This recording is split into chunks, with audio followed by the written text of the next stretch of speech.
Hello, I'm Robert, and recently I've had lots of people scared of the false vacuum decay, so I've decided to do this video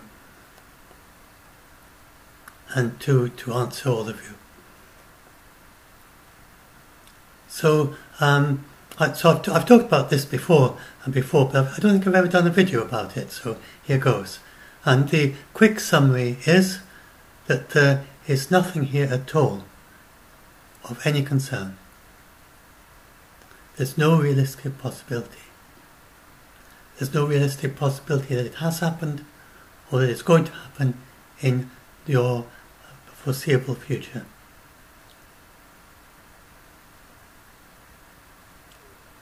So I'll go into that a bit more. So first of all, I'm going to talk a bit later on about how really this is not the last theory, the final theory about the universe. There's no way that this is the final theory that we're going to develop.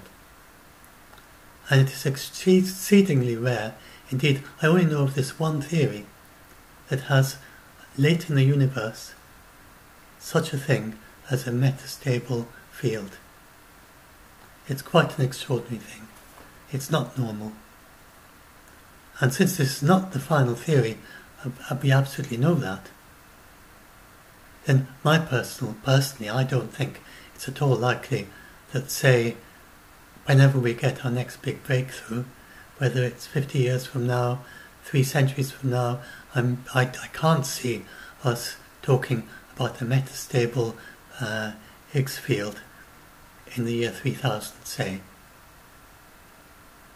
There'll be some other completely new physics, and it just is not credible. It's not at all likely it's going to have metastable fields in it. And I say that on a philosophical basis because I've lived through all the since the 1960s, been interested in this sort of thing since the 60s when I was a child, and it's the very first one that has been like this. And there's no reason, nothing in this that is at all intrinsic to the universe, that it is compelled to be like this. It just comes out of the numbers that they have at the present and the way of thinking which we know is incomplete. So it doesn't seem at all likely that people will be talking like this in the indefinite future. The problem is it takes such a long time to make big breakthroughs in physics. So you can't say whether it will be 2 decades from now, 5 decades from now, 2 centuries from now, even 1,000 years from now. But eventually, then we will surely begin to resolve some of the extraordinary inconsistencies and incompatibilities in modern physics that I'm going to talk about towards the end of this talk. And when we do that, I can't see this still being here. Anyway, and before going on to that, let's just describe what this thing is. So this is what you've probably seen, this graph, and this shows that our universe you would expect to be absolutely stable. Every theory up to date has been like that. You wouldn't even have these other areas. But with the theories as we have it now, the standard model, not taking account of gravity, the standard model involving particles and quantum mechanics, then the universe is maybe, in this theory, not the real universe, but the theoretical universe, may be metastable. So metastable is very much misunderstood. A table is metastable because you could push it over, and it's not. If you push it over far enough, it'll fall over. So it's not stable. It's not totally stable, but you have your meal, lunch, on your table, on your breakfast, lunch, supper, and you never worry about it falling over because it is metastable. It would take an absolutely huge kick to kick over your table. So that is the sense in which the universe is metastable, according to this theory, the theoretical universe. And then the question is, could something kick it over? And the extraordinary thing is that when the entire universe was collapsed, so I'll just look at that and I'll come back to this. So let's look at this next picture.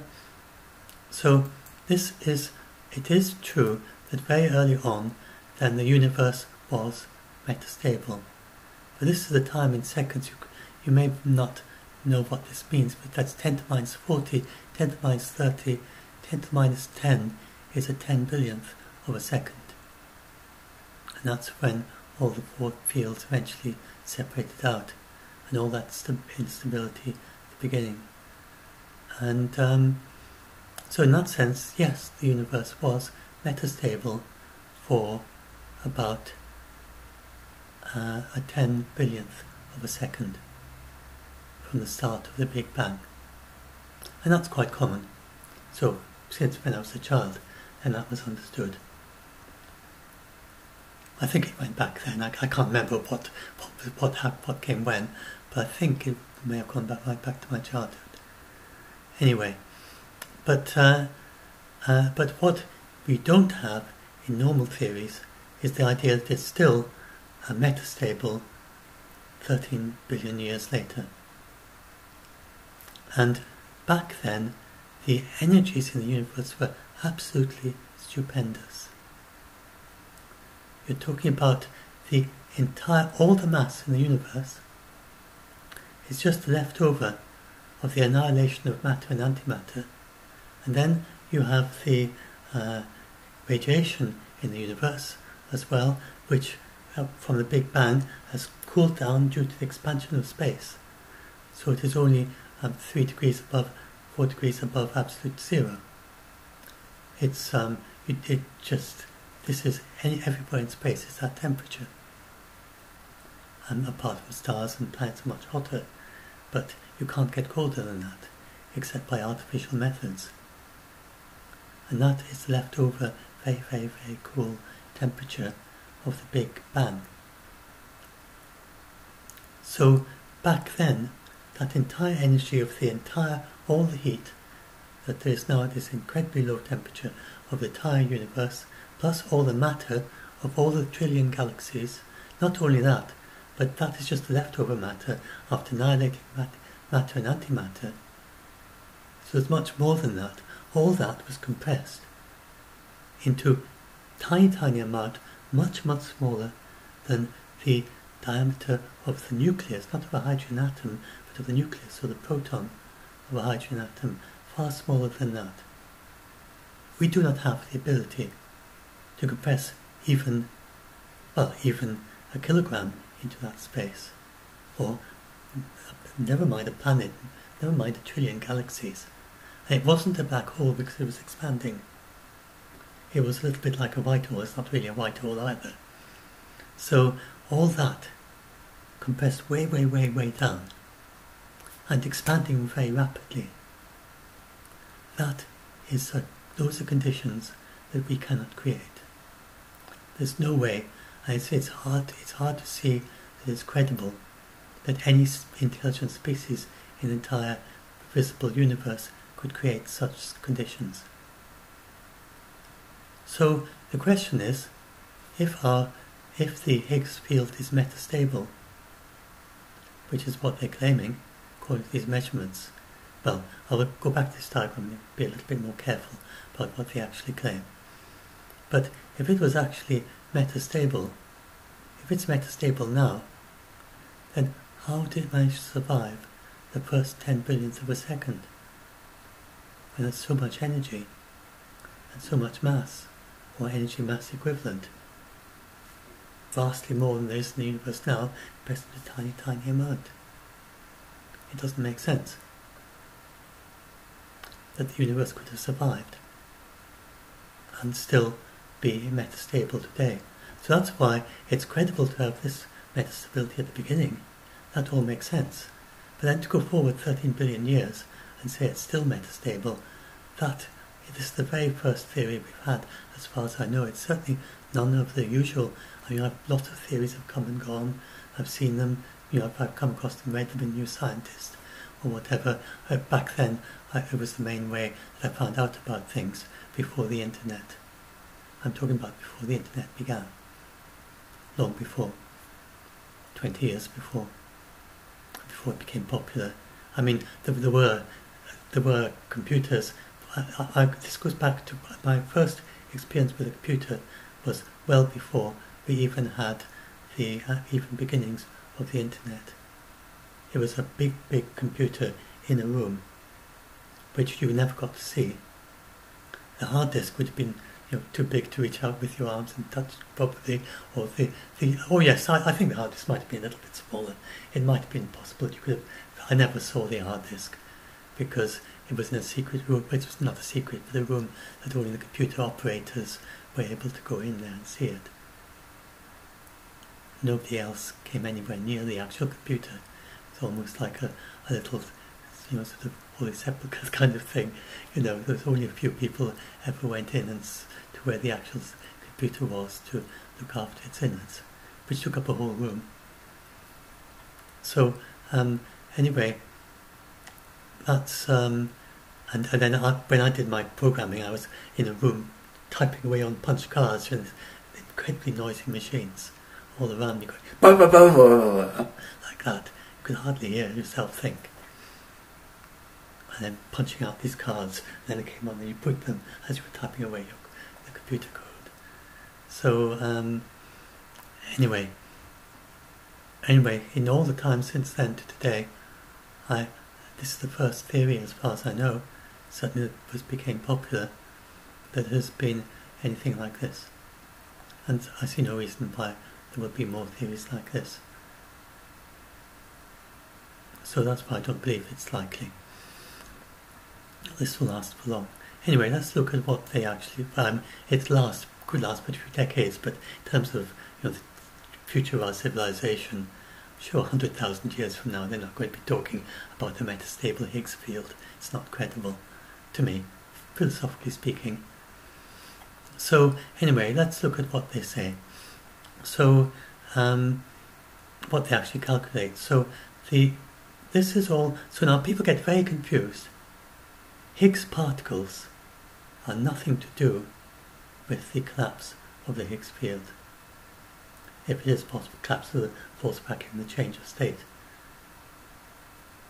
The Higgs particle, we get a Higgs particle disintegrating in our atmosphere somewhere in the world, somewhere in the atmosphere, every few seconds.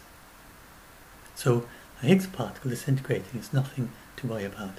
I get people sometimes contacting me and say, oh look, they're disintegrating this Higgs particle, and they seem to think that's going to do something to the universe. No, that's not going to do anything. This happens all the time. Higgs particle has the same connection to the Higgs field as, for instance, a photon of light has to the electromagnetic field. It's not the field. It's just a connection. It just has something to do with it. But then when they measure, but then they can't directly, with electromagnetic field, we've got magnets, we've got electrostatic things. You can look at the electrostatic charges. You can look at the, you can use iron filings and show the magnetic field lines, and so on. But when it comes to the Higgs field, we can't do any of that. We have no direct access to the Higgs field. So what they do is they look at the Higgs particle and how it disintegrates.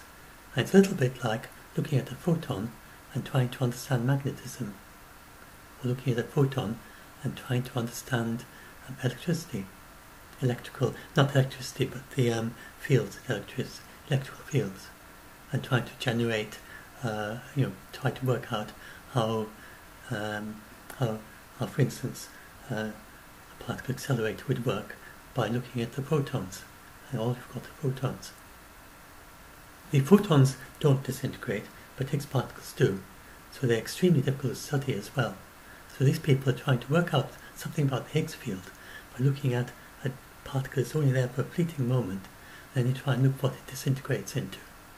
And from that, they try and deduce something about this mysterious Higgs field that they know very little about. And now I must explain, I have never studied the mathematics, the intricate mathematics of quantum mechanics. I have never studied the intricate mathematics of general relativity, tensors and all that. And the various ways of doing quantum mechanics. I'm not even going to try to explain, to say the shreds of math that I've got in my memory. It would be embarrassing. So, no, I don't understand the maths here, but I do understand how to read a scientific paper. And this is very common in maths. My speciality, I did postgraduate in the postgraduate research in the mathematical foundations of logic and entire maths. Basically, trying to look at the foundations of all mathematics. That was what I was looking at. Going to the very simplest concept, logical atoms, as it were, how mathematics is built up, what it's and how you understand it, not necessarily is built up, and the philosophy behind it, behind mathematics, and looking at how all that is connected together, and especially how it's connected to infinity. So, and that was and whether mathematical infinity actually even makes sense. So that was my postgraduate interest. And I never got my doctorate. My thesis advisor, my supervisor, he told me after I tried twice, and was very. He said, "Don't try again. Try get a few papers published and get a doctorate by research." But I got so discouraged that instead of writing those papers, I did write a paper, but I never tried to submit it. And I went on and did other things. He said I'd get a DSc by research instead of going for a PhD. He said, my supervisor, Robin Candy, he said, basically what you've got to do is get 3 or 4 papers published on your topic, and then you just have to get, and basically they don't do much, they just weigh them almost. And I don't think he meant that literally. You can have very important papers that are just 1 page long even, sometimes. But he said, you get a few things published, and then go and get a DSc, and then you'll have your doctorate by research instead of a doctorate by thesis. But I never did that, sadly, so I'm not a doctor. So, but anyway, that was my topic. It's nothing to do with quantum mechanics. Anyway, back. So I thought I should say that just to give you a little bit of understanding where I'm coming from. But I do know how to read a scientific paper, and I know how to get to find. I know how they're structured. I know how to read the conclusions and extract the information. Go to the discussion section. Go to the sections in the middle. I knew exactly where to go to find various things in this paper. So this is based on looking at not the maths, but looking at the layout of the paper and what they actually say they proved. So they didn't actually prove that it's metastable. And now there've been lots and lots of papers on the topic of what the Higgs field is and whether it's metastable, even before there was a Higgs, but before they discovered the Higgs. And then there was speculation and ideas, and then there have been several since then, but this seems to be the definitive one that everyone refers to. It's been around for some years now, a couple of years or something, and they keep updating it I think the last one was, they haven't updated for about a year or so, which presumably means there hasn't been much changes. So they have it on archive.org, and then from time to time they update it with the latest calculations. But they seem to have been pretty much settled now, and it's not changing very much. So what they're doing is they're measuring the Higgs particle disintegration, and then other things like the top quark or something, for whatever reason, I don't know why, but it tells them something about this, and then they get them, if I remember right, and and then it gets them some idea of where it would be within the Higgs field, within the Higgs field stability zone. It's not the Higgs field, it's the stability zone of what the measurements would be. So these are all the possible measurements they could get for certain parameters, this parameter, whatever it means, and this parameter. And then within that, then that's the stability region. Now, this is the, have I got it written down, what is the two axes? You don't need to know anyway. It will be too techy, it won't mean anything to you, and it probably won't even mean anything to me. But it's, I can't forget now. But they graph these two things that they can measure, and then they get an idea of, but they can't get an exact measurement because there's always some error in it. So they get, first of all, they know this is the region of instability, so they know it can't be there. This is the region of absolute stability, because the universe is here. We survived that first incredible Big Bang, less than a proton, huge fire thing. It's impossible that the Higgs field is there, because we wouldn't be here now. No matter how improbable you make it, we couldn't be here. And in any practical sense, it's just impossible. And then, if you look at this, then that's the best estimate according to current physics. And then these are the, but it's not a very accurate measurement, really. This is, I think the outermost one is a 1 in 100 thing. And then the first 1 and 2 sigma, and then the outermost for some reason is 1 in 100 instead of 3 sigmas. So there's 1 in 100 chance that we actually outside all of that, which is not a very strong criterion, really.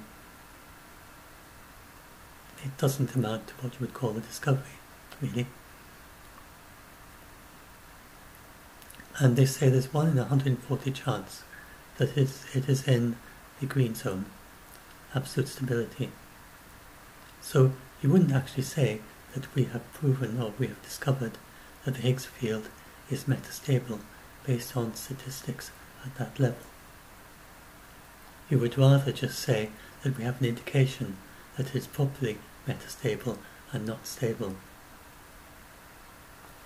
So that's not often made very clear. People talk almost as if it's been confirmed that the Higgs field is metastable. Not at all. You would not say by any statistical measure that it has been confirmed. It may be, but it's not confirmed. Nobody would call something that has a 1 in 100 chance of being wrong to be a discovery. 1 in 140 chance of being wrong to be a discovery. So it's not like general relativity. It's not like very, very convincing measurements that showed that there was the bending around the sun. Not like special relativity. It's not one of these kind of revolutions, although it was very, very important physics. And this idea that it is metastable is not in the same order at all. So now anything else we need to say? So most likely, so what I'm saying is, according to the best estimate of current physics, we are there. If we are at that point, then it is not likely to happen for trillions of trillions of trillions ... 5 times, but actually no, it's much more than that. I think their latest is more like it's a Google of years, and I've got it written down further down. Anyway, it doesn't really matter. So that means, in case you don't really know what I mean by trillions of trillions of trillions of years, so imagine you've got 1 trillion years in the future, right? Now, imagine that trillion year is just 1 unit of time. Now you've got 1 trillion of those. So I'm start first of all, 1 century. 100 centuries is 10,000 years. 100 10,000 years periods is 1 million years. And then 1,000 million year periods is 1 trillion years. And 1 trillion trillion-year periods is a trillion years. Trillion, then a trillion. And even that is getting nowhere near how long the universe would need to be for it start to be likely. Now, people get, again, a misunderstanding here. They think that that means you keep on going, and at some point you hit it. But this is just something so exceptionally unlikely that even trillion years in the future, even if a Google years in the future, it's still exceptionally unlikely that it's going to happen in the next trillion years. So it's just the way it works. Not only just unlikely, I'm going to try and explain. So that's where I fall into mathematics speaks. So mathematicians, and you hear these people talking about the false vacuum to collapse, they say it's unlikely, and you start thinking, but winning the jackpot is in the lottery is unlikely. It's not like that. It's just absolutely, anybody would just say it's just not realistic that there can be a false vacuum collapse in your lifetime, the next million years, the next trillion years, the next trillion years. Any of that, you forget about it. It's not a concern. So I've given a few examples here to try and give an example. Remember that I'm going to explain at the end. Probably it's none of these. It's probably just an ephemeral theory that we're going to have for a few decades before we eventually discover that it's wrong. But now here are a few of my examples. So yes, what if new physics moves it into the red zone? Then that's it could happen that someone develops some new physics and say, aha, I've proven that we're in the red zone. Well, then you would just stop for a moment and say, something wrong here. And that did happen. Things like that, nothing to do with Higgs boson, but back in the 19th century, physicists had proven that the Earth was older than the Sun. There just wasn't enough possibility. They looked at various ways the Sun could be powered, and it was just impossible for the Sun to keep shining as brightly as it was for as long as the Earth had been old. They just wouldn't have been around at the time of the dinosaurs or whatever. Just going back, I can't remember how far back, but even with their not so very long chronology, they still knew for sure that the Earth was older than the Sun. So that was the young Sun paradox of the 19th century. And so these problems here, probably for someone in the year 3000, they will look back and say, oh, that was the Higgs boson paradox of the 20th century. Just like we look back to the 19th century and look at the young Sun paradox. And of course, for us, it's blindingly obvious. The Sun is running off fusion power, but they had no idea that there was such a thing as fusion in the 19th century. So there are likely to be many very basic ideas that we haven't learnt yet that will make all this clear. So anyway, but if we go and look at this, so just supposing, just like with the faint young paradox, not the faint young paradox, that's another thing altogether, the young Sun paradox of the 19th century. Then here's some analogies. Just suppose, so it can't go into the red zone. That's absolutely impossible. If someone puts it there, then that just means something's gone wrong. Our physics is all messed up. We are like the young Sun of the 19th century. We've got something still to find out. But because it's there, then they can just start thinking, well, maybe we are sort of, it's not impossible, but it does look very weird when you look at that, and then you look at this, and it doesn't seem very likely. It's almost as bad as the young Sun of the 19th century. Anyway, let's just suppose that it take it seriously for a little while and just see what it means. So if it really was there, then one way of thinking about it is it's not worth even an eye blink of a thought. So I talked about it. It's not even a lottery example. It's even if you lived for 10 million, trillion, like rules to one again. Wait a minute. So first of all, what it is? Yeah, this is the latest calculation. It's much more than just trillions. It's 10 million, trillion, trillion, trillion.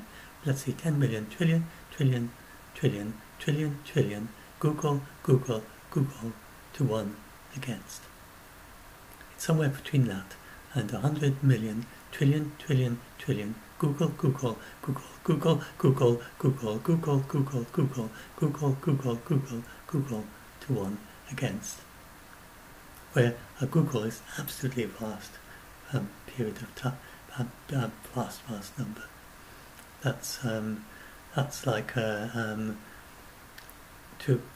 order to write out a Google, you need 100 zeros, 1 followed by 100 zeros. So you've got 10, you've got 100, you've got 1,000, you've got 10,000, 100,000, a million, 10 million, so on. Keep on doing that. You've got to keep on going up and up and up. We've only got at 10 million, we've got as far as 7 zeros. You've got to keep on going until you've got to 100 zeros and you get to your first Google. And now this vast, even the smallest one, you know, Google, Google, Googles, and trillion, trillion, trillion, trillion, trillion, however many there were. So it's absolutely ridiculous odds. And so I gave this analogy of, suppose you could buy a lottery ticket, and this lottery ticket only costs 1/trillionth of a cent. Conveniently, the 1/trillionth of a cent is the cost of a single electron in your electricity if you're paying 10 cents per unit.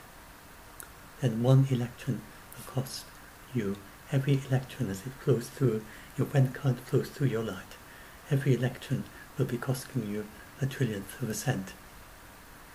So suppose you could buy a lottery for 1/trillionth of a cent, the cost of just 1 electron, as a flowing electron, not an electron on its own, but the electron of current, 1 electron of current. And suppose that if you win this lottery, and the lottery pays out, if it turns out that the false vacuum collapse is going to happen in the next 10 billion years, and suppose that the payout is sextillion times all the wealth in the entire world. In other words, you have sextillion planets. If you win this lottery ticket, then you will become the emperor of sextillion planets worth of. That's far larger than the number of planets in the galaxy, and that is the amount of wealth that you will get, and you can then do with it whatever you like. You've got access to that wealth. You've got the power to do whatever you like with it. Any worthwhile project, or just selfish, or just interested, some hobby, you decide you want to make quintillion paper clips for fun, or whatever, then you can just do it with 6 trillion times all the wealth in the world. And so, suppose you had that possibility of entering that lottery just by paying 1 electron's worth of electricity, then that would be an incredibly foolish bet. You would just be throwing away your 1/trillionth of a cent for absolutely no purpose. It would just be a waste of money to try and bet 1/trillionth of a cent, even if that was what you got with your lottery ticket. And here is another way of looking at it that helps some people. So suppose you have to throw somewhere between 471 and 144 dice. And I've made a web page here. I haven't checked if it's still working actually. Let's check if it's still, yeah, here we are, it is working. And 471 dice, that's just a screenshot, so let's just roll. Or I don't know, yeah, there we are. So I just rolled 471 dice. So I will use that for my example. So now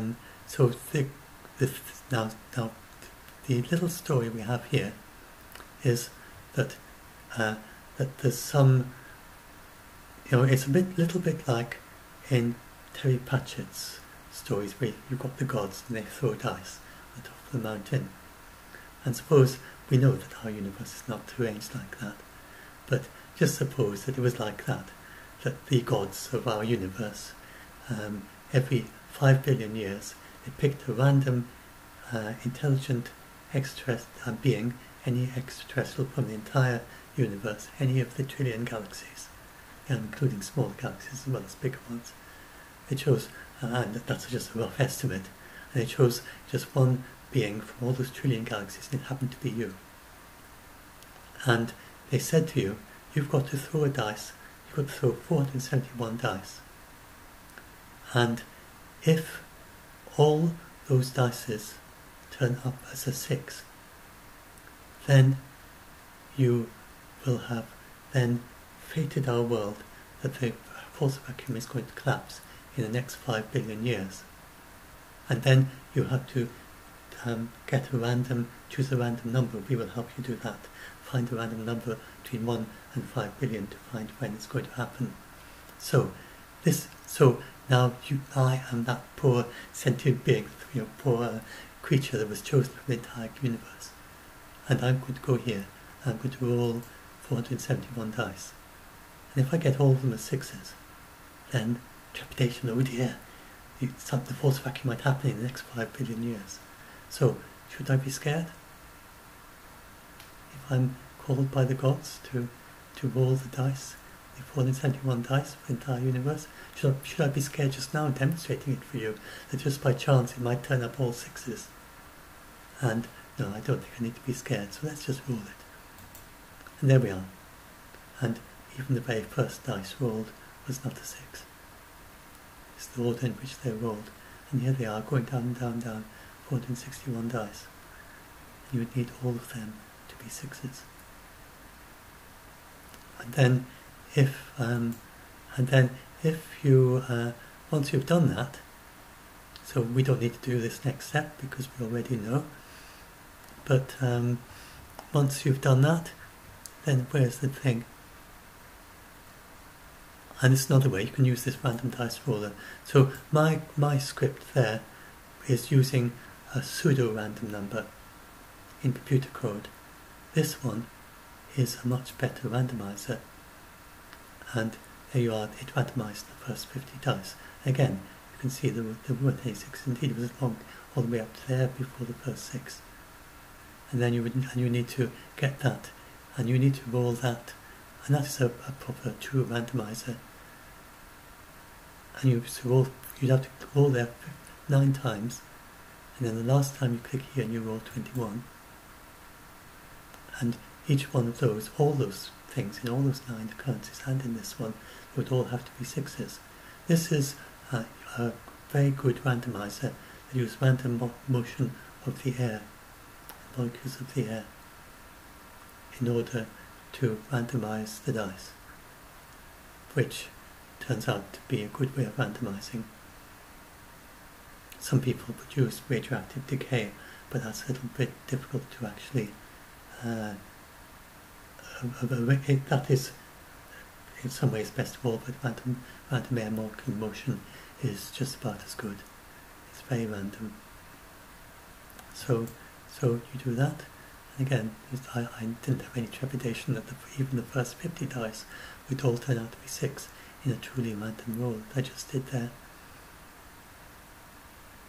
So then once you've done all that, if all of those did turn out all to be 6s, you still haven't got a false vacuum in the next, now you need to choose a random year. And then we've got to choose between 1 and 5 billion. So this is do we have to choose 1 and 1? I can't remember. Anyway, let's just choose a random year. I think it explains that, but I have to stop and read it. So here we are, I've chosen a random year, and this is where's your random year? It's the year 200,804,165. So supposing I had rolled all those as 6s, which I didn't, then I would have found out that maybe the force vacuum that the gods had asked me to kind of make it happen, as it were, but I'll work out where it's going to be by rolling all those dice. It will be 200 million years from now. But it won't be, because I didn't roll all those 6s. So there's no chance of that. So that is, hopefully, you begin to understand how this is the mathematics. So a mathematician understands all that already. You just need to give them the number 10 to the power whatever, and they already know what I'm just explaining to you. But I'm just trying to make it more concrete for you, because I know a lot of you don't understand the maths. You're obviously not. You're not trained as a mathematician. Just I'm not trained in languages and all various other things. I'm not very good at languages. I only speak English. And anyway, and you know, various sports and things like that. So anyway, all sorts of things. Anyway, this is the this is another way for those of you who are a bit more new at it. If you have studied some maths at high school, then if you understand about percentages, then this shows it as a percentage. This is how sure you can be it won't happen in the next several billion years. Here I used the figure from that paper for the amount of time until now. This is the last 13.8 billion years. And that is the same amount for the next several billion years. I don't know how to actually calculate the exact number of future billion years, but some future number of billion years would be the same. Then taking account of possible errors between that and that, or between that and that is the possibility of it happening. And then here's another analogy. So the chance of a lightning strike is 1 in 280,000, or a plane crashing into your house is 1 in 20 million, or 100 times less likely. And less likely than that is 2.9 zeros, and then you have to keep on doing that until you put 100 zeros, and then, yes, I explained that before, you need 367 of those zeros. It's just not humanly possible to get an idea of how impossibly unlikely that is. You know, going from a lightning strike, which is kind of something you're used to, the plane crashing into your house, and then you've got to go 100 times less likely again, and 100 times less likely again, and 100 times less likely again, and 100 times less likely again, and I'll still be speaking a few minutes later. Probably I could work out the number of seconds and minutes. You know, I get you totally bored if I kept on until I get to the point where we get to this number. And then another way to look at it, it's equivalent to 24 planes just by chance, independent flights. Now, I know that planes are kept apart from each other, so that they're not in the same, they wouldn't be as close, you couldn't have 24 planes as close together as that are all able to hit your site. Even if you're next near a busy airport, then you couldn't have 24 planes all crash. But if you take the possibility of a plane crashing into a house, just not for someone living near an airport, but just anywhere, the random chance of a plane crashing into your house is roughly, in a very rough calculation, be 1 in 20 million. And then you just kind of try and imagine that all these, that if you could have the planes on independent flights, so they're not dependent on each other, then you would need to have 24 of these planes crashing. But not only just that, you would need to have all these planes crash into your house in the very next second. Just the very next second after I say this. From now, it's what happened between there and then. 24 planes crash into your house. That then, again, is equivalent to the force vacuum happening in the next several billion years. And again, people wouldn't say that such a thing, it's not what in normal English language you think of as a chance. I think it's misleading to call this unlikely. The word unlikely we just don't have a strong enough word to capture this mathematics in ordinary language. I think it is much, much more sensible to say it's not realistic, it can't happen, it's of no concern, in ordinary language it is not possible. So I hope you now see that even with our best understanding it's not possible. And we can't, and you don't need to worry about some other being doing it. Now I want to also explain about quantum tunneling, which scares quite a lot of you. So if you go searching online for quantum tunneling is nothing extraordinary at all. For instance, the way that proteins fold, whenever you get a protein form in your body, then the way it folds probably involves quantum tunneling.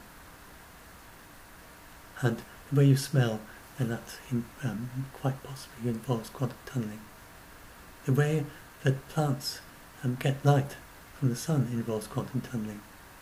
The way that your retina is able to see just a single photon, you may not realize, but when you have night sight, especially if you do astronomy, and you try to see very, very faint things in a telescope, and you develop acute awareness of very, very faint things, you are aware at a single photon level. That is, I'm not sure if you actually become physically, personally aware, but your optical system is working. The cells, I'm not sure if you actually optically, if a single photon is something you actually see, the result of a single photon, but your electrical system goes back into your brain in response to a single photon. And then your brain aggregates it and makes images out of it. And so these sort of things, then to make it more efficient. And then the magnetic reception in a bird. So some of this is a little bit controversial as to how much of this is going on. Some of it isn't controversial, really. I think maybe experts can tell me which of these are the more controversial and which ones are already accepted. And but the idea that quantum mechanics happens in warm conditions, like our brain, is and it certainly happens in very cold conditions. And so and the very famous experiment, you fire a single electron at a slit, then when it goes through. Sorry, I'm getting confused. No, quantum tunneling is when you go the other side. No, that one isn't quantum tunneling. Maybe I'm not very expert on this, but the quantum tunneling is where something goes somewhere where it's impossible. Sorry, I was getting mixed up with quantum with something else. But this quantum tunneling goes on in these various processes, where something goes in a place where it shouldn't be. Oh dear, I think I'm misleading you.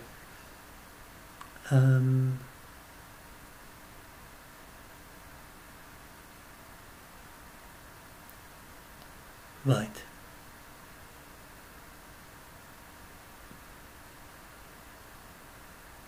Let me just pause a minute.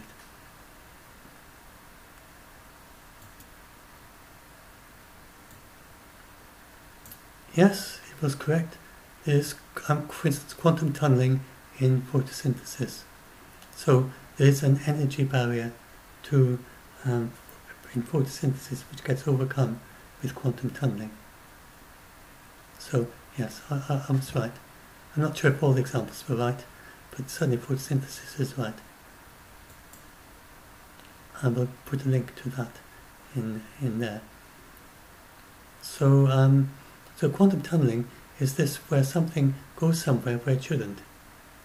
And so this is a kind of molecular process going, so jumping into a place it shouldn't be able to go, according to classical ways of thinking.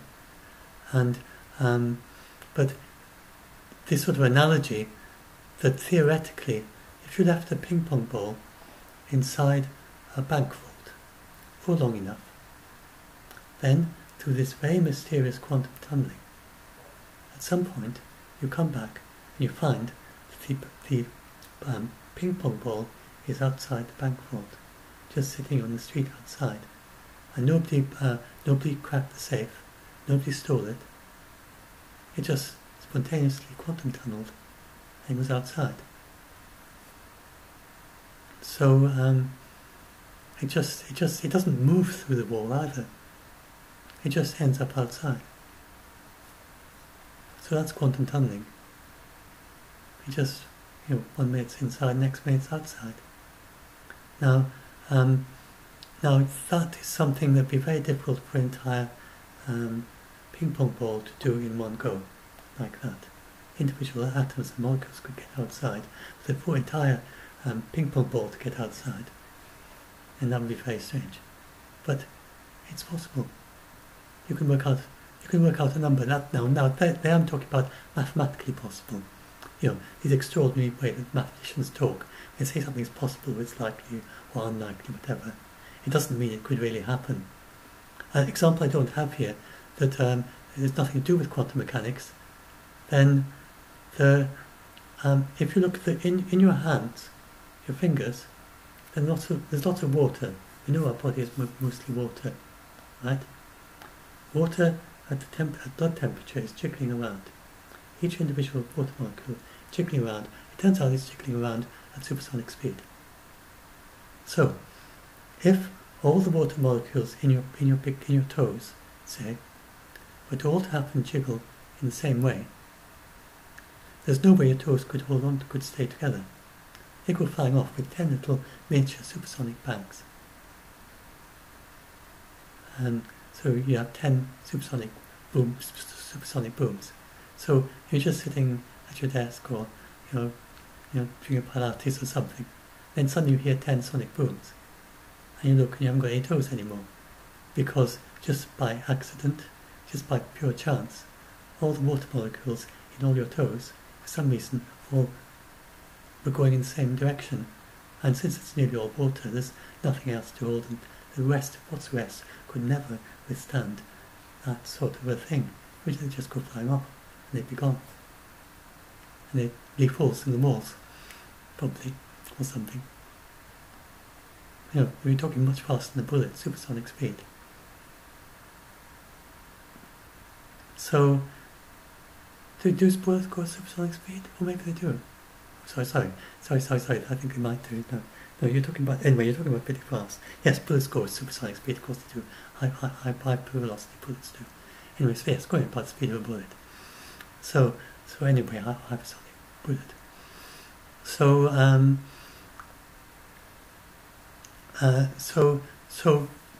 that mathematicians would say that there's a chance of that happening because you can work out the number. And then they say a chance of running Google, a whole lot of many Googles, and they'd work it out. In fact, they'd use power notation, 10 to the power, some fast enough, they might even need a power of 2, a tau of 2, I don't know, or something. But anyway, that you could work out you could work out a number which would be the chance of all 10 toes suddenly going off in sonic booms in the next second. But of course it's not going to happen, because it's not really a chance, not in the way you ordinarily think about it. So it's a little bit like that with a ping pong ball. It's even more incredible than all your toes going off, I think. It just pops out and it's outside the vault. And then, so if you had infinite time in an infinite universe, either very, very long-lived ping pong ball, or you keep on having bank balls, people putting ping pong balls in bank vaults for infinite time, and you don't worry about, how the universe. There are actually ways in which the universe could possibly have a subjectively infinite future. I'm going to talk about it in a separate article. But anyway, suppose you're in a subjectively infinite future universe, and you have these ping pong balls inside bank vaults, and you keep on having them, and you have people standing outside these bank vaults waiting for the ping pong balls to pop out. And eventually it would happen. Infinity is very strange that way. That's one of the things that I talk about in my maths when I did my maths research into infinity. I'm not sure that the infinity even, the question about whether infinity even makes sense as a concept, as a mathematical concept. Not that things can't be infinite, but maybe our ways of reasoning about it go a bit unhinged. Maybe we can't even really properly reason up to infinity. Anyway, it's about infinity in maths. That was one of the things I looked at philosophically. Anyway, and mathematically, and then bringing the two together. That's what my research was involved in. Anyway, so it's got a very tangential connection to this.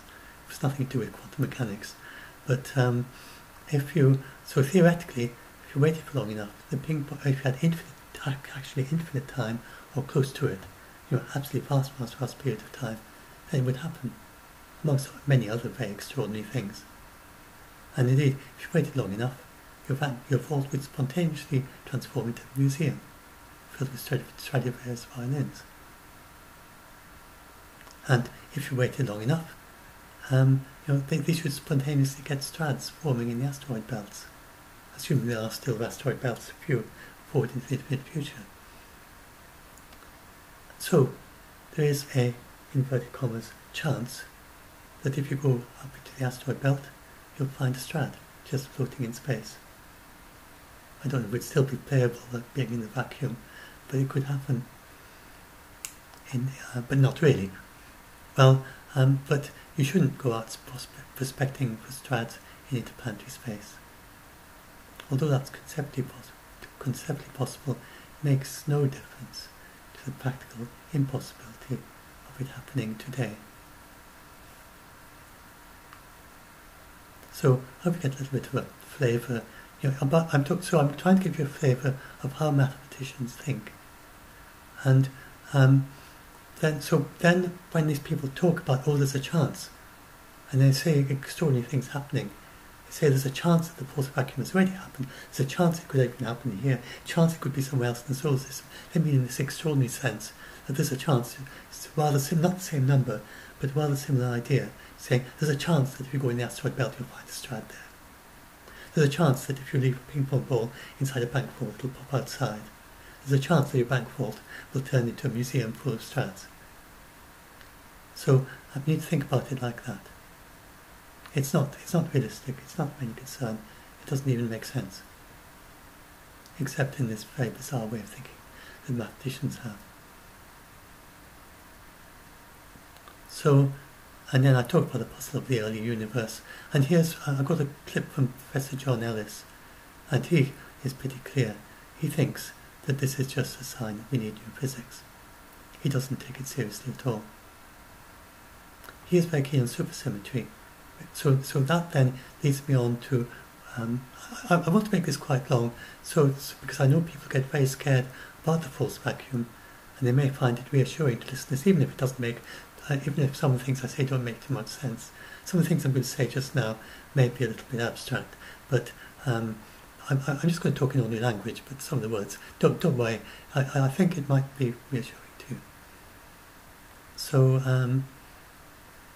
well, yes, this is just about the revisions of the paper, so I'll go through and see if there's anything else we haven't said. We're not expand with the Higgs field, just the Higgs boson, just to explain, I've explained that. And what else? And this quote. No, I don't need to do that. Oh yes, I'll talk about topological strings, cosmic strings, and magnetic monopoles, and black holes, and then I'll talk about the whole physics thing. Right, so there's a paper that I get people ask me about from time to time, and it asks if it talks about the possibility of searching for the true vacuum in the early solar universe. Now, this immediately, they're talking about finding in images of the true vacuum in the early solar universe. So these cosmic string things, and nowadays they think they've probably all evaporated by now. That the cosmics, if they ever were cosmic strings, we may see them in a very distant universe, in the first few 100 million years or something. I'm not sure what the time period. But these cosmic strings, they may have helped form some of the early galaxies, or maybe larger structures, like the whole streams of galactic sort of galactic clusters, or clusters of clusters, or clusters of clusters of clusters of galaxies, which form these great ribbons that go across the universe. And some people wonder if cosmic strings might have been involved. And a cosmic string is a kind of linear defect in space-time, where space-time just doesn't match along the line of the cosmic string. It just doesn't fit together properly. And so it's a little bit like when ice melts and you get a little crack in the ice where the ice isn't completely clear. It's got little things, not the bubbles, but just little flaws, or flaws in a diamond. If you look at a diamond cutters look at the flaw, they see a little flaw inside, because it hasn't fitted together properly, as it's crystallized in different ways. And so the cosmic string, I don't understand cosmic strings, it's something like that. It's some kind of, it's actually a topological defect, so it's a little bit more than that. I think it is that if you go around the cosmic string that it's not entirely, it's not the same as if you go around an ordinary bit of space. It's topologically different. It's got a different metric and different topology. Anyway, I don't know the details as to if I should look up. I could take a few minutes and look up the definition of cosmic string, but I don't think you need to know for what I want to say. So anyway, a cosmic string is a kind of defect in space-time. And what do I explain here? Oh yes, this little bit. Maybe I explain here.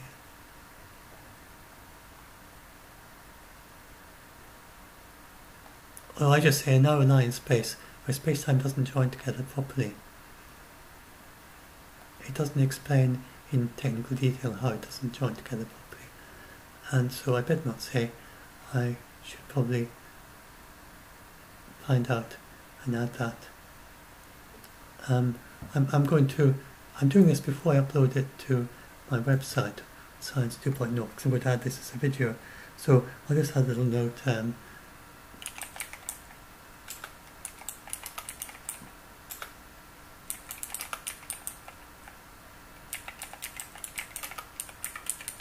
I wonder if I can find quickly while I'm talking to you, but I don't want to take a lot of time out for this.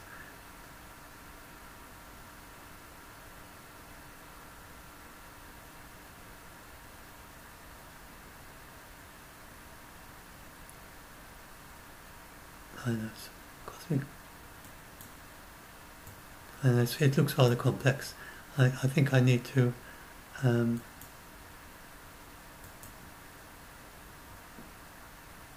I'll find out and I'll see if it's something that I can A, understand, and B, explain to you in the article.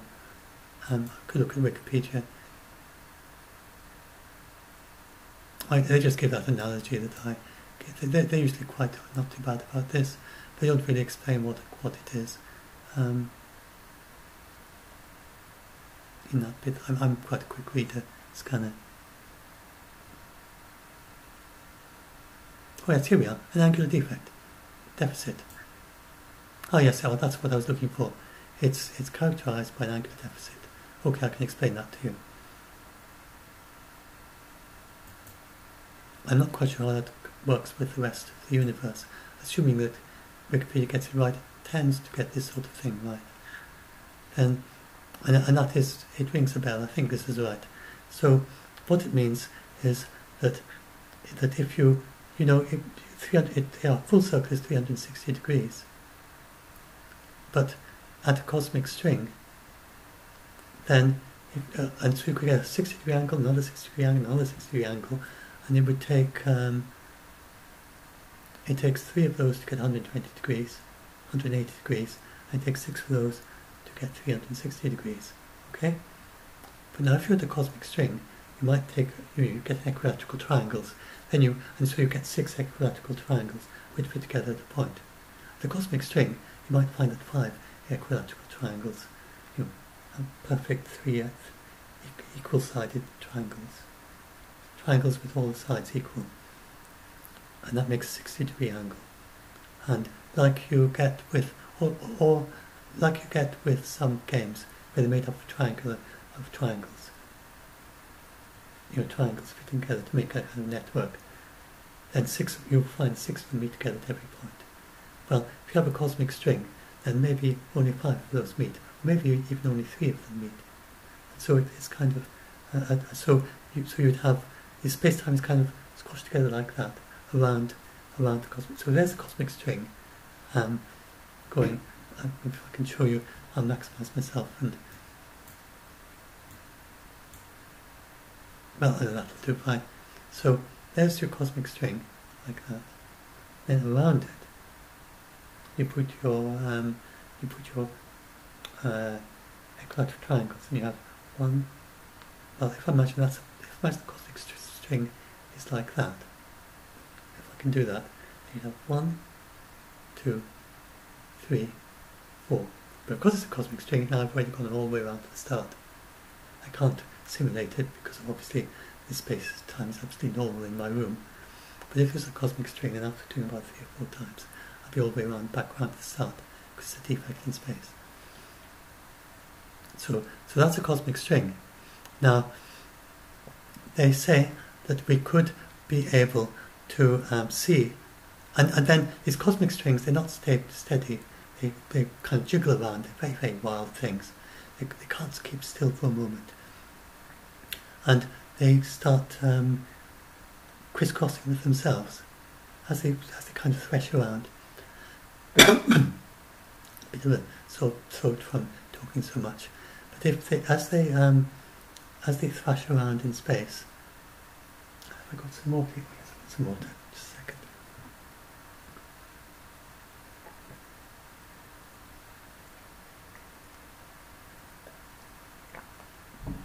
Right. So as the strings flash around in space, eventually they intersect with themselves, and then when they do that, they break up, become little loops and little bits, and then eventually they just kind of disintegrate, and there's nothing left of them. And by now, there shouldn't be any cosmic strings left. So you don't need to worry that you're going to suddenly have a cosmic string come barreling towards Earth, because this is only possible for billions of years ago. So they're looking at the very, very distant ancient universe, and these people say that cosmic strings should catalyze a false vacuum decay if they exist. But they then say that we should go and look for them and see if we can see these two vacuums in the early universe. From that it is clear they're not talking about a vacuum that just goes whoosh out at the speed of light. For some reason it's trapped. Now, the reason it is trapped is because of this angular deficit. Ah yes, I remember reading that in the paper now. It's absolutely right. Wikipedia was right. So the reason it's trapped is because of this angular deficit. And the true vacuum is in some way a kind of dependent on this deficit to survive, because it was formed in a special way. So it's trapped around the cosmic string, and if the cosmic string eventually evaporates, the true vacuum is gone. So they think that we might be able to find these little blobs of true vacuum in our distant past that are trapped in cosmic strings. At least that's what the paper said. Again, I haven't got a clue of the maths. If I make any mistakes in any of this, do say in the comments. So anyway, so I had people just a few weeks back were very worried about this cosmic string paper. They thought it meant that it was saying that we've got a true vacuum in our past that is going to come and do something to us. But it can't mean that, as you can see, because they're talking about observing it, which means that it has to be trapped in the past. And then, so I went and looked at the paper to try and understand, and what I just explained is the reason why it's trapped in the past, because it is parasitic on the topological defect, and when the defect is gone, then the true vacuum is gone. I don't know the mathematics of why that is. And so now we come to the, I've got to make it into a title, so now we come to the evaporating black holes. So you get people saying that, well, I talk about Higgs partition, this is about something called an instanton. It's a tiny bubble of true bubble, tiny bubbles of true bubble. I think I'm a bit dyslexic. I mean a tiny bubble of true vacuum formed by quantum tunneling of the false vacuum. So there's one theory that a black hole, as they disintegrate, now I think I may have got that wrong, it may be a little bit before they disintegrate, because I think the very, very tiny ones that we might be able to make in LHC, I think they might be too small for this, according to such recent ideas. But anyway, just way, way close to before they disintegrate, but then there is a point at which they can kind of be a catalyst for quantum tunneling. And a tiny little bubble, not ordinary quantum tunneling. We don't, so just remember over and over again, normal quantum tunneling is absolutely normal. Whenever you go and look at your roses, they're doing quantum tunneling.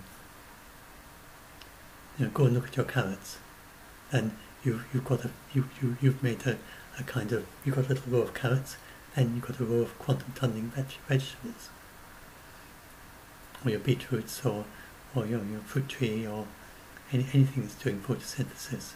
That's a very clear, very, very present, widespread example of something that's doing quantum tunneling. And there are lots of other examples. I think the protein one is quantum tunneling as well, because I think the protein folding, then they're surprised about how fast proteins fold.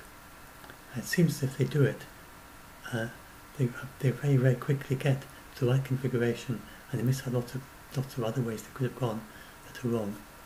And it may be because of quantum tunneling they've managed to explore these other positions. I'm not sure, but that may be wrong. Or I've got to remember not to do that. Yes, I shouldn't go off into these little asides. I should stay with things I am absolutely certain about. So now I've got to go off and check whether proteins do actually do quantum tunneling. Oh well, I will find out now. I'll put in the quant. I won't. I'll just make that another thing.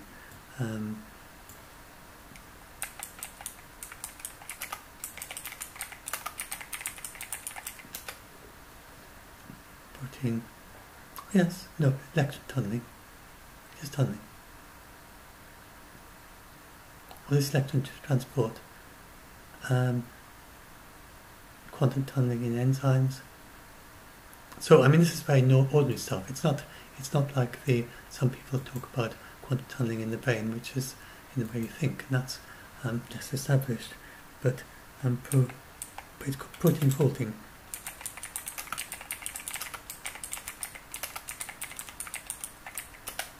I think that's protein folding type quantum approach. There we are.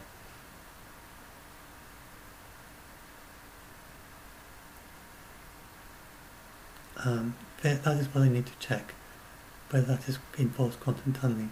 Yes, here we are. Quantum tunneling, I'm pretty sure it is. So anyway, I will add that example to my papers, to my article as well. So anyway, back to the the question is whether a tiny black hole could form a little bubble of true vacuum. Now, this gets very complicated because there's so many things, but I'll just explain the most usual way of interpreting it. So, the most usual way of understanding it is that tiny black holes, that our universe could have made tiny black holes. So back at the very early universe, a little bit after the bit I was talking about, when you had inflation, I'm not quite sure when it happened, the universe goes through along a number of stages, eventually ending up with when it goes transparent, then you have the light spreading out. At some point along all that, I can't remember where, then there's a possibility that tiny little black holes could form. And those are the primordial black holes, and not even necessarily tiny, it could be huge ones. Could be absolutely enormous black holes form, could be small ones, it could be a whole range. In fact, most likely it's a whole range from some tiddlers to some big ones. And it turns out, I think it's a black hole about the size of an asteroid, quite a small asteroid, would still be here today. Now, a smaller one would have disintegrated, any larger, and if even an asteroid the size of the Chelyabinsk, a black hole the size of the Chelyabinsk asteroid, I think that's slightly too large it would still be growing, because you've got the 4-degree background. It certainly would be growing in our solar system, but even in the vastness of intergalactic space, even just getting a few photons from the 3-degree background, then it would still be growing. It's not producing enough Hawking radiation. If Hawking radiation is correct, I'll explain a little bit that we know very little about all this even. But if Hawking radiation is correct, the black holes won't disintegrate if Hawking radiation is wrong. So So this is all dependent on Hawking radiation.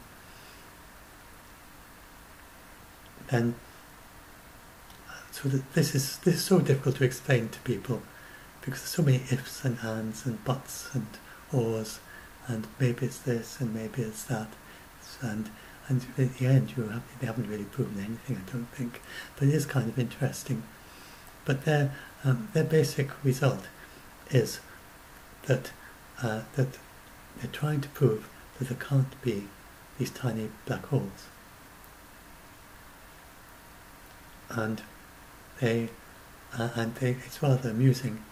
They use the observation that the universe exists as a datum to prove that these tiny black holes don't exist. Because if there had been these tiny black holes, but then also, and if all the other stuff had been true as well, then the universe won't be here anymore. Now, I don't think that's a very valid argument myself, because it all depends on the false vacuum theory being correct, which I don't think it is. And it also depends on many assumptions about the false vacuum.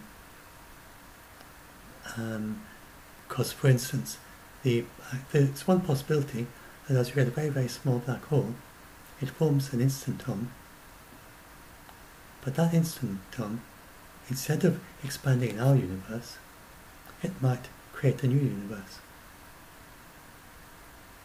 So that's in one of the papers I've read. So as a black hole, assuming these little evaporating black holes, maybe they do exist and they're evaporating all over the place. Now, we have lots of evidence that they don't exist actually. At least they're not nearly as many as you would expect to explain dark matter. There's quite a lot of evidence against that now. There's only tiny little smidgens of in the spectrum of black holes where they think maybe just possibly, but they've got such strict limits over most of it. They say things like even 10% is disproved of the dark matter as black holes. So the idea of dark matter as black holes was quite popular a decade or so ago, maybe it was, but I don't think it's popular anymore because it's just, we've had so many searches for them, turned up blank, and also over the whole spectrum of sizes of black holes, they've shown there just can't be enough to explain dark matter. So they're just adding an extra rather crazy argument to add to what everyone pretty much knows already, that these things don't exist. But just supposing these things do exist, I mean it's not totally proven, suppose there were a few, somehow there's not enough to explain all the dark matter, or in one of the tiny, incredibly tiny sizes of black holes, in the spectrum. I'm not even sure if there may be, I'm not an expert on that, maybe there's some gaps in the spectrum of black hole sizes. I think there is a gap for large black holes where there's a whole lot of clusters. A cluster of stellar black holes forming, not just a single black hole, but if they happen to form in lots of clusters. I think until a year or so back anyway, that was a possible way of still having black holes making dark matter. I'm not sure if it's still valid. Anyway, but just suppose counterfactually, anyway, extremely unlikely, but suppose you had these evaporating black holes. But I can make this a real world thing about our universe. If you go forward to a trillion years in the future, then the first of the black holes in the universe from stars will start to disintegrate. All of them are growing at the moment, so none of them can disintegrate just now. Nothing, as I said, any black hole that is bigger than the Chelyabinsk asteroid, I'm not even sure if the Chelyabinsk asteroid is big enough, is going to be growing. And any galaxy, even Chelyabinsk, that's smaller than Chelyabinsk, will be growing if it's inside the galaxy with lots of gas and dust. So stars only produce, when they collapse, it needs to be a very big star in order to collapse as a black hole, because a neutron star is stable. So our sun becomes a white dwarf at the end of its life. A larger sun can become a neutron star an even larger star, when it goes supernova, is billions and billions and billions of years in the future.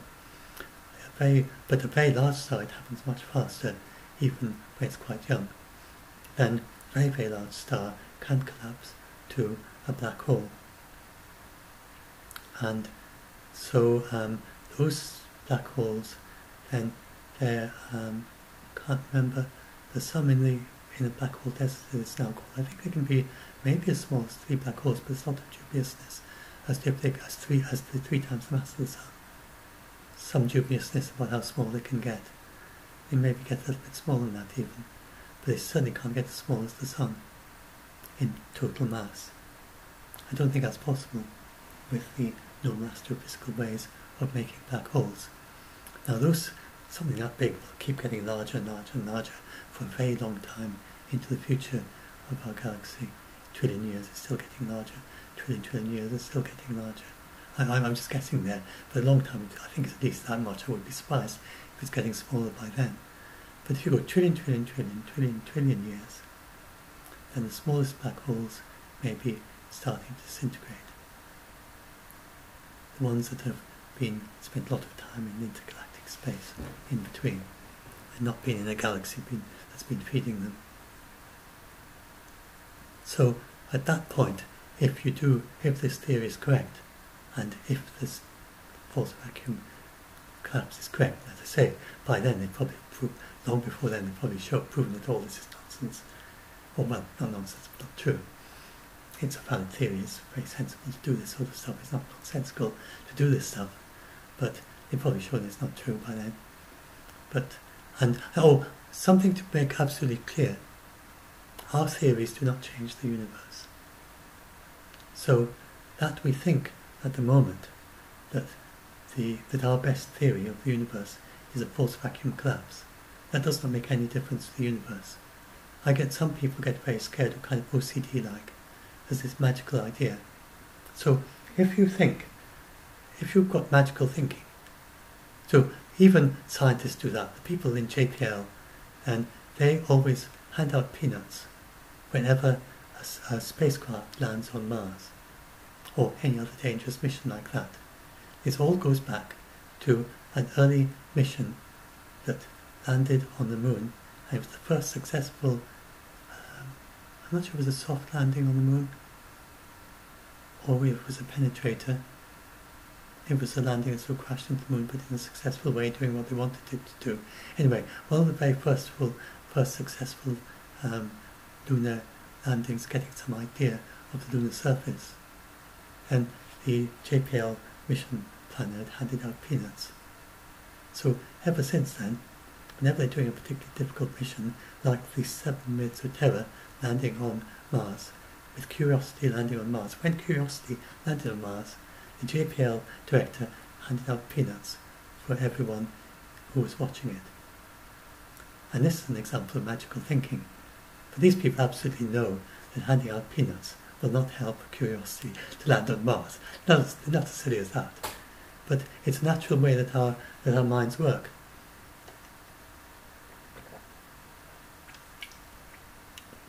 We know it doesn't do anything to hand out peanuts, but we just feel better. We feel we're giving Curiosity more of a chance by handing out peanuts to the people watching it landing in JPL. I suppose people with peanut allergies are permitted not to eat the peanuts. Anyway, it's rather amusing that scientists do that as much as anyone. But so it's quite common to people to get that idea that by making these theories about the universe, that you're somehow changing the universe. It's not true. If you think that you can change the universe, hold out a glass of water and try to manifest one raindrop to fall into your glass of water. You will find you can't do it if you're indoors. Obviously, if you've got a leaky roof or you're outside and it's raining, that's not it, that's cheating. I'm talking about just sitting in your room, inside your house, hold out a droplet of water and manifest one droplet, raindrop, falling down to this. It'd be very funny if I got a leak, but I know I haven't. So no, it's not going to happen. So try. So I'm trying really, really hard to make a raindrop manifest and fall into this glass. Nope, nothing happened. So no, we can't make these things happen with our mind. So in the same way, doing this false vacuum stuff, then writing theories about the false vacuum is not going to change the universe.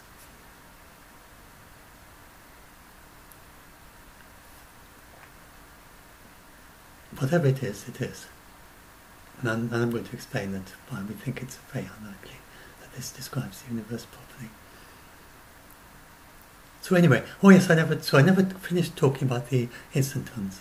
So the if the false vacuum collapses as an instant that creates its own space-time, then so this quantum tunneling happens, and this so assuming this theory, which is probably wrong, it's about the universe, and then you're talking about these trillion years in the future, the first black hole collapses. First black hole disintegrates and gets to the point where it should trigger this false vacuum collapse. It'll create a little instanton, but it mightn't spread out into our universe. It might create its own new baby universe. And this is a very funny thing in general relativity. That and when they look at the I don't think it's not sure it's general relativity, it's a combination of general relativity. They try to bring them two together. Then they find that the expanding universe has a kind of negative energy. So it's a little bit like if you take a stone and let it go, then it'll fall and it'll hit the ground. And if you drop it from high enough, it'll get quite hot when it hits the ground. You could damage the floor of your room, or you could drop something fragile and it would break. So there's a lot of energy that comes out of that fall, but you didn't throw it down. You just let go. It's absolutely stationary. You know, I've got a fall or something I could show. A torch. We get very occasional power cuts. I'm not going to drop it, but you all know what happens if I let that go. I risk damaging the torch. So there's a lot of energy would come out, but you know, if I was in the ISS and let go, it would just float in space. If I was in that's not true zero gravity, but so there's what they call potential energy that turns into proper energy when you drop it, and so you've got a tiny incident thing, and then it if it buds off into its own new universe, then it's got very high potential energy for some reason when it's very small, and as it expands, and that turns into actual energy within it. In a very fraction of a second, and you've got a Big Bang there. And it just looks like our universe. So, so that is a possibility. I think that's quite a way out idea. But now, and then people will say, oh, does that mean it could bump into us? No. In order to bump into us, it would have to occupy the same space as us. But it's creating its own space-time.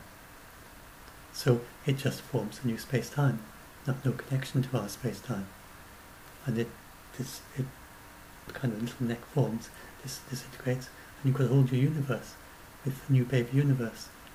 And you know, I told you I'm going to give a separate talk about this, but one idea, very way out idea, is that somehow, not using an instant, but using other methods, maybe far future, we could discover a way to create a little black hole that buds off from a little universe that buds off inside a black hole or something, and find a way to hop into it just before it buds off. And if we could do that, then we could go from a very old universe that we're in now to a very young universe, and just start all over again.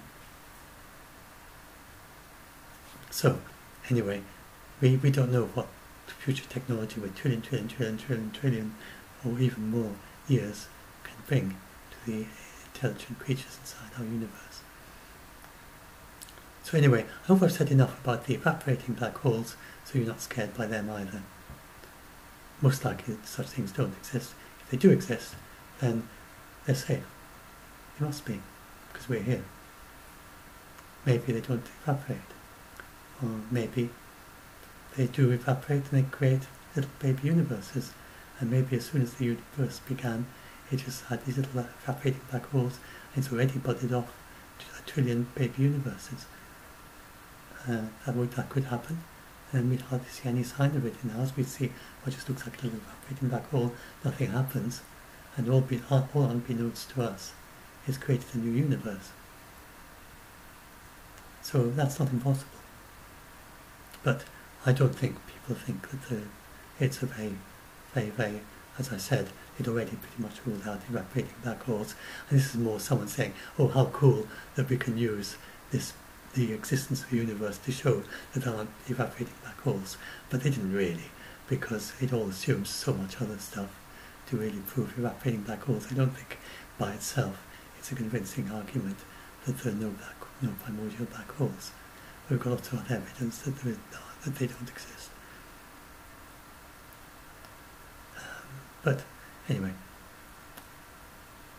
and yeah, the LHC produces many black holes, and they do disintegrate, and that shows that the Higgs field is stable, because the LHC is just reproducing stuff happening in our atmosphere all the time. You don't need to worry about the LHC for anything. You get much faster, much more energetic things happening millions of times. Let's see. Let's bring up the correct number there. How are we doing for time? 1 hour 31. Well, Paul Begley does 2 hour long. He's this ridiculous, I call him Paul Baloney, false prophet. So, and people listen avidly to his nonsense. I hope this is more informative than that. I think I can go on a bit longer knowing that people are watching this. I said the most important stuff right at the beginning. Yes, here we go. Yes, the thousands of collisions, each more than 7 million times more energetic than the highest levels that the LHC can produce happen in our atmosphere every single day. So you don't need to worry about the LHC. I've talked about the birth. Right, now I'm going to talk about the mythological space cows. So I talked about the red zone thing. Oh yes, here's a fun thing. Yes.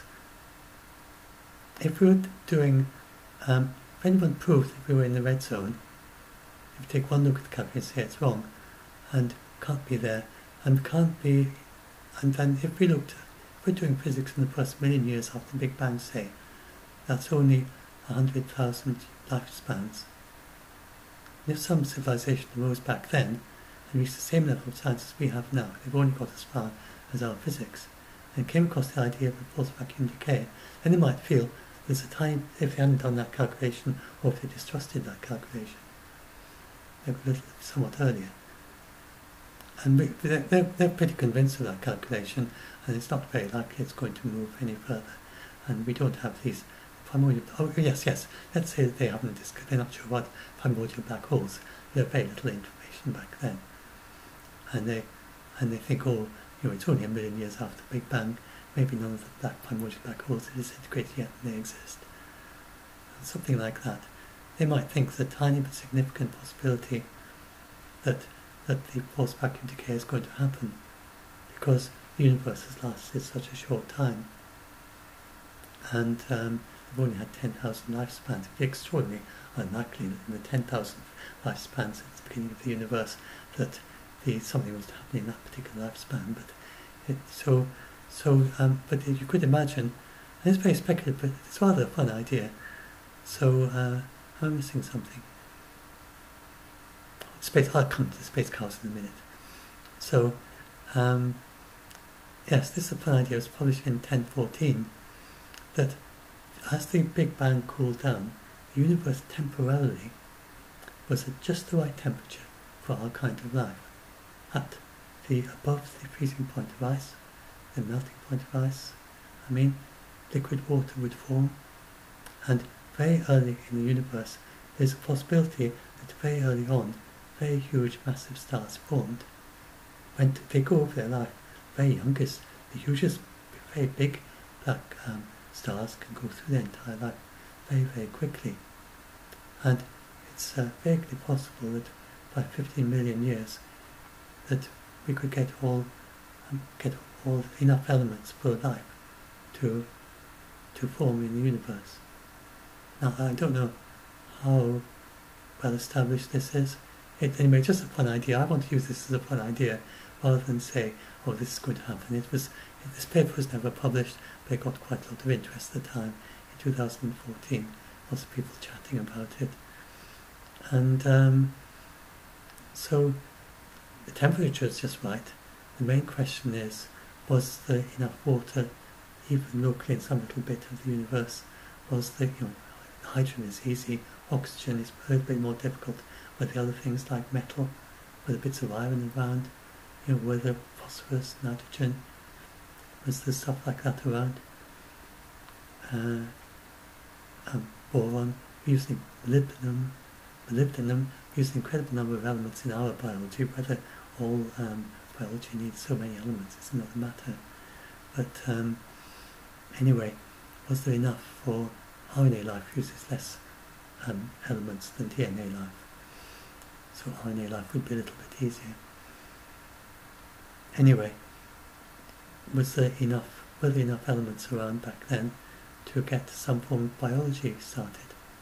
Anyway, just suppose, and here's the other papers, I won't talk anymore. And this is a rather fun, here's a rather fun science fiction story set in that era. Anyway, just speculatively, way back then, well, that's only 15 million years, it's still a point where they could look around, they could come up with a false vacuum theory, they could think, before they'd done that calculation, they could start thinking, but we already knew that 13.8 billion years later, that it wasn't going to be credible if you worked out that it is likely that the false vacuum is going to collapse, even remotely likely. You'd know there's something wrong, because there have been 138 million centuries when nothing happened. So there's nothing special about this century. So it's not credible that this century is going to be one when it's even remotely likely. But we know it's even worse than that. It's even a trillionth bet against sextillion times the amount of wealth in the universe, unlikely. Anyway, but I was going to say, so I get people coming along and saying, what if all the electrons change their mind and decide to change? So I haven't put that in this, I might put it in. I'm not sure I'm going to have enough time to edit this. I want to do it later today for reasons I'm not going to go into. Anyway, let's make up a silly idea. So some people ask me, suppose all the electrons were to change in some way, and the universe would collapse because all the electrons have decided not to become electrons anymore. All the electrons throughout the universe, there's some kind of little time thing going on, that after 138 million centuries, all the electrons suddenly decide to change from red to blue. Say, red and blue being a property that we don't know about. Then, not that I'll colour red and blue, I'm using a hypothetical thing. So I explain that it is entirely possible the electrons are switching and swatching, and sometimes they're red and sometimes they're blue. On Sundays they're red, on Mondays they're blue. Whenever the number of years is divisible by 1131, they all go yellow or orange in this hypothetical quality that isn't really those colours, but just to give you an idea. It's entirely possible. But if this has no repercussions on the larger world, if to us they behave entirely like electrons do in all their interactions with us, it absolutely doesn't matter if there's some quality that you could describe that we can't even measure, that is constantly changing. And even if hypothetically it could be measured, so that's why things like, if there was stuff that sort of hypothetically could exist and could be measured with some extraordinarily difficult way of measuring it, but it has no actually interaction with the rest of the universe, then it doesn't matter if it changes.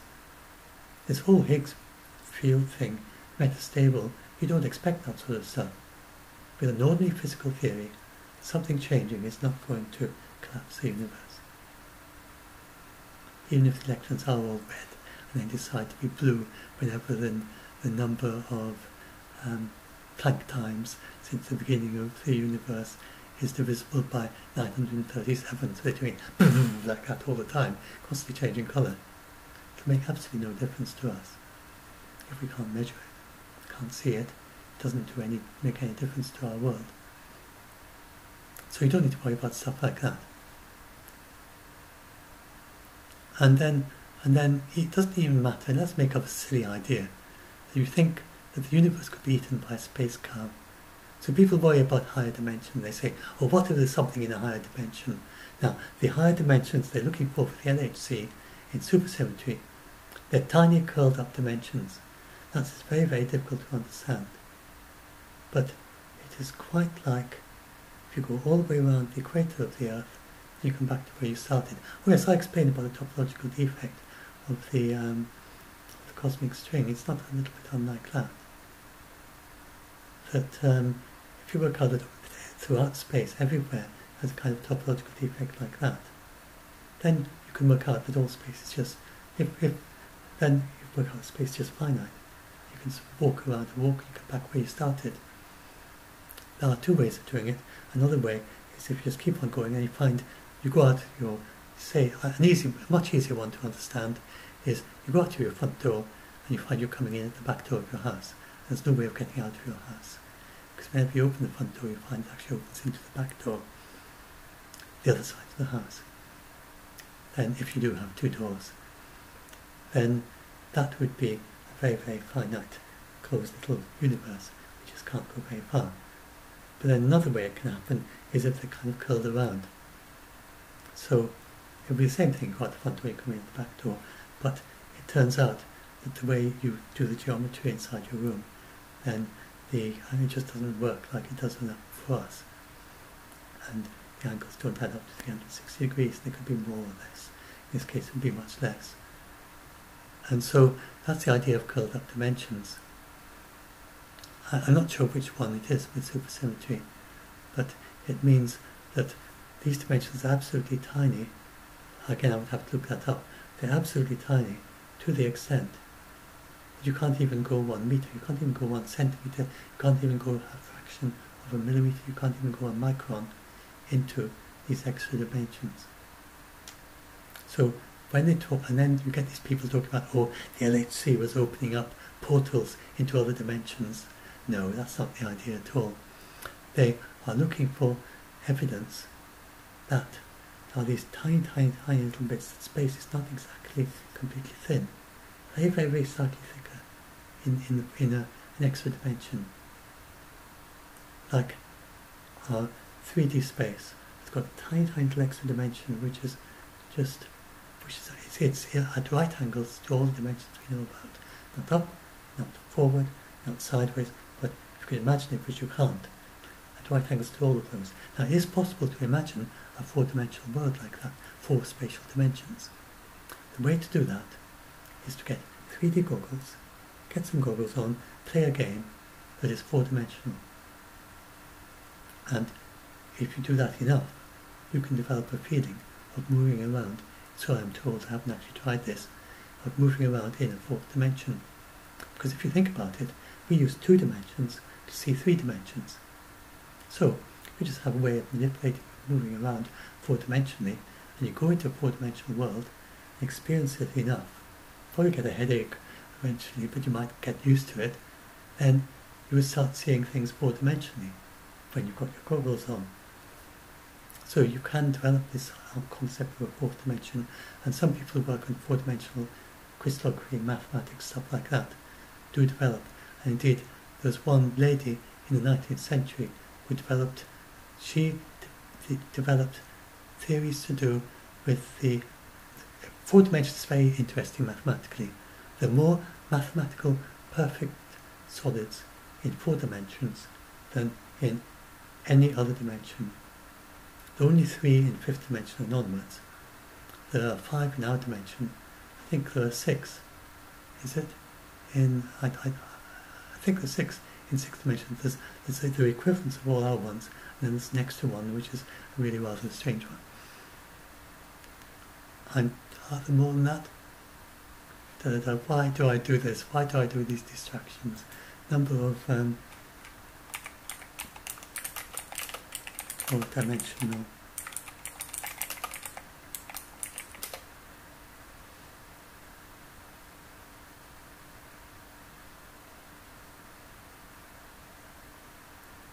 Four dimensions, there's 6 convex regular 4 polytopes. So the 5 ones of the yeah, here we are. Wikipedia is absolutely fine and stuff like this. Let's pop it up.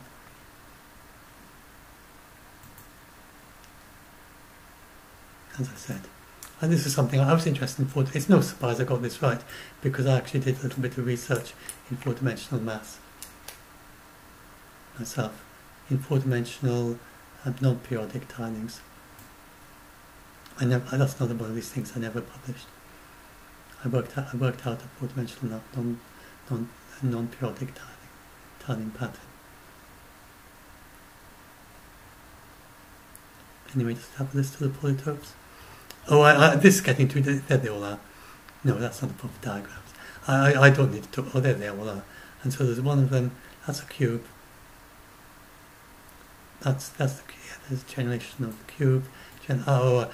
Generation of I'm too distracted. This is going to take too long. I'm not going to distract you by talking about 4-dimensional solids. Absolute total distraction. You don't need to know about 4-dimensional solids. Anyway, so here we go. And I'm going to go to all new. So anyway, so you've got these extra dimensions.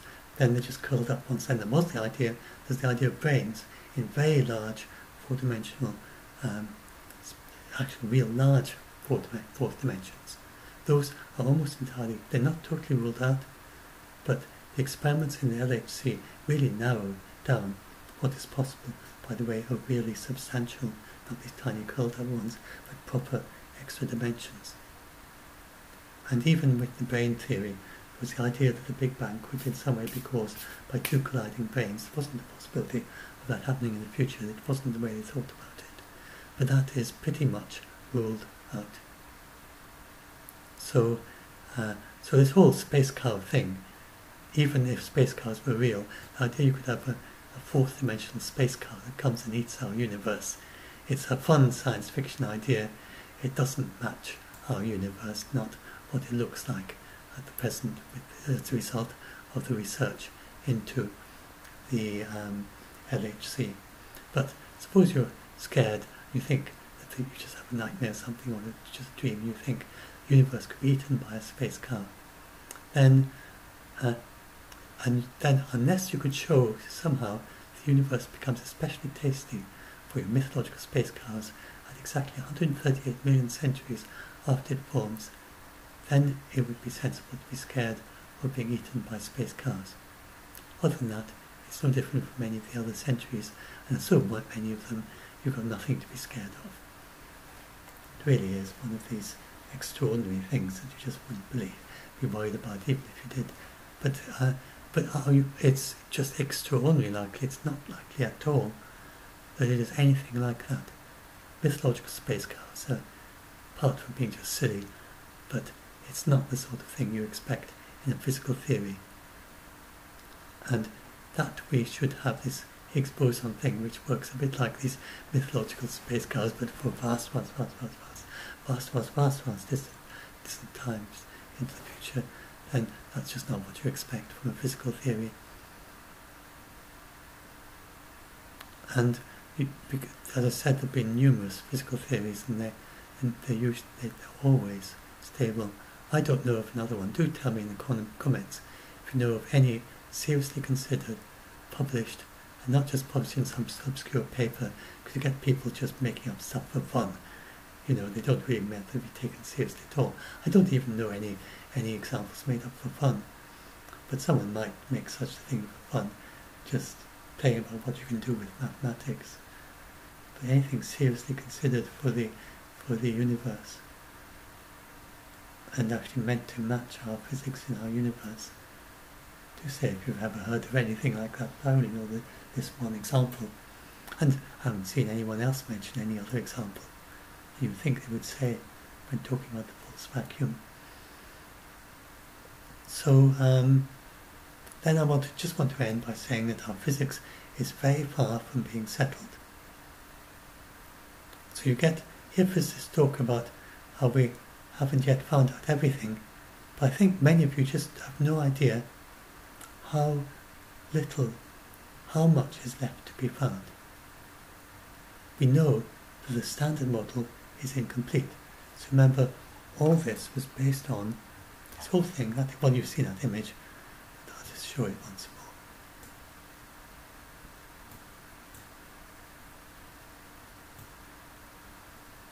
This entire calculation is based on the standard model. But we know that the standard model is incorrect. Absolutely know it. Even for fundamental particles, there's something missing. I misspelled it, neutrino, I'm slightly dyslexic. Neutrion, I mean neutrino.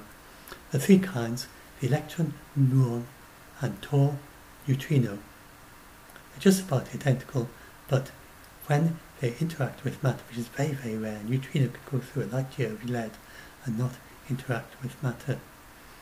And I think the heavier ones interact just very, very slightly more.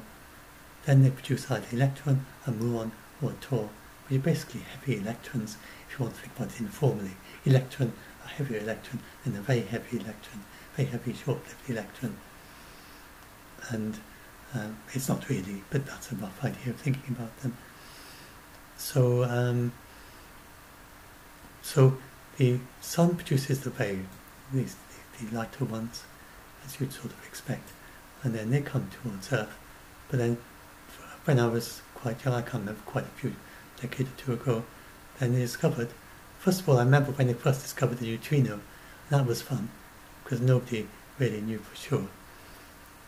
When they discovered when they discovered them, they knew the neutrino because they just had this neutrino as a hypothetical thing, was missing in the ledger in subtle interactions, and they deduced there must be a neutrino because it just suddenly, a bit of energy, matter, just a bit of energy just disappeared, and they called that the neutrino, and then they detected them from the sun. I think, unless I'm getting very mixed up, that was when they discovered the neutrino as a real object. But they got only a third of the ones from the sun that they expected. This gradually developed as a bit of an emerging scandal over a number of years.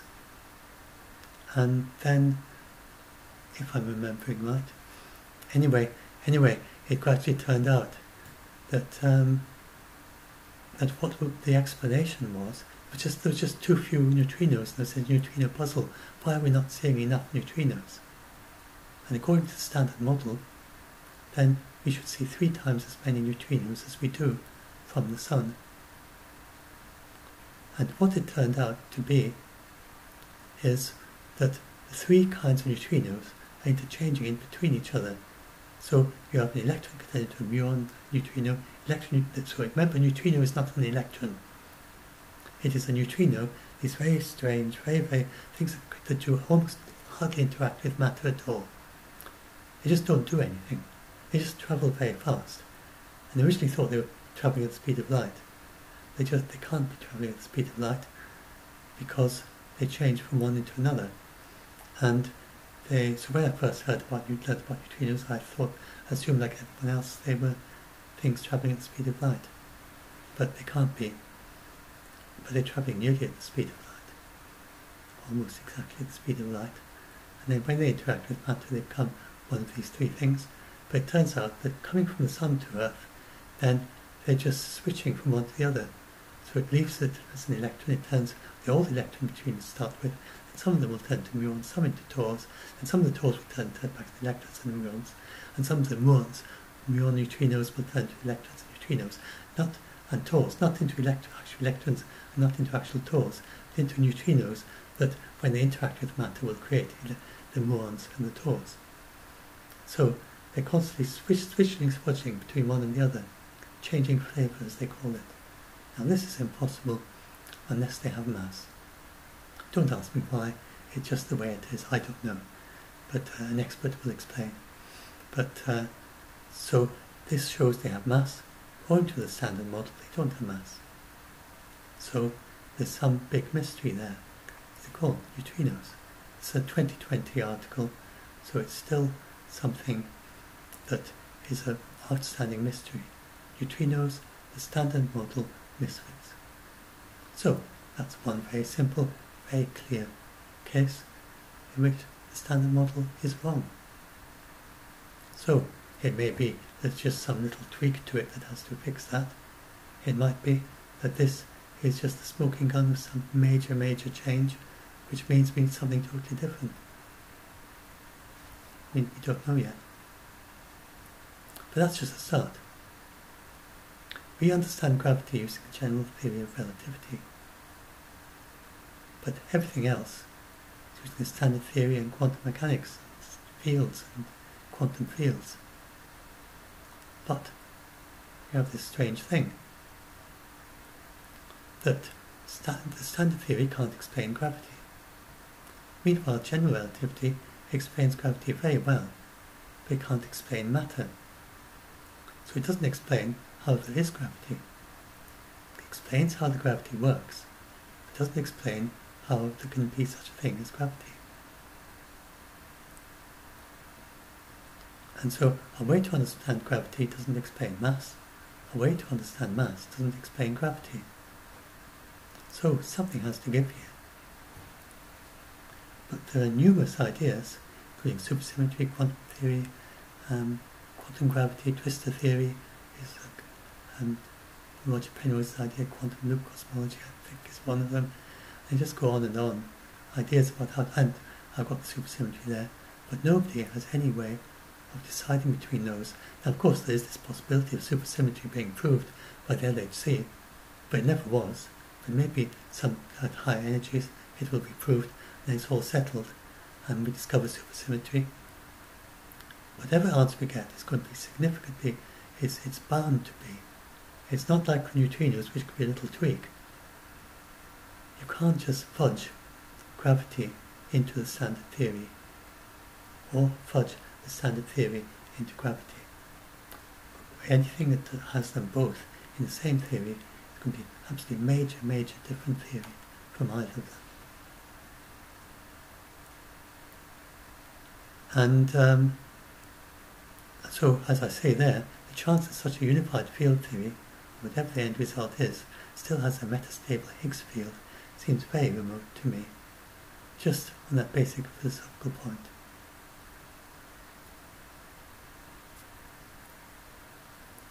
And just that theories don't generally have metastable fields in them, and it's probably going to be a theory that not even remotely resembles either quantum mechanics, probably going to be as different as general relativity was from Newtonian gravity. So something like that is not likely to have, it probably doesn't even have the Higgs field. It has to explain all the observations that led us to thinking in terms of a Higgs field. It's going to have the Higgs particle in it. It's going to have the photon in it. It's going to have absolutely everything in it. But they mightn't call it a Higgs field. They might even be thinking in terms of fields. They might have some different idea altogether. So, no, I don't see this being a very long-lasting thing in terms of, say, someone writing down the history of theoretical physics in the year 100,000. Then this will probably just be a tiny blip at the very infancy of theoretical physics.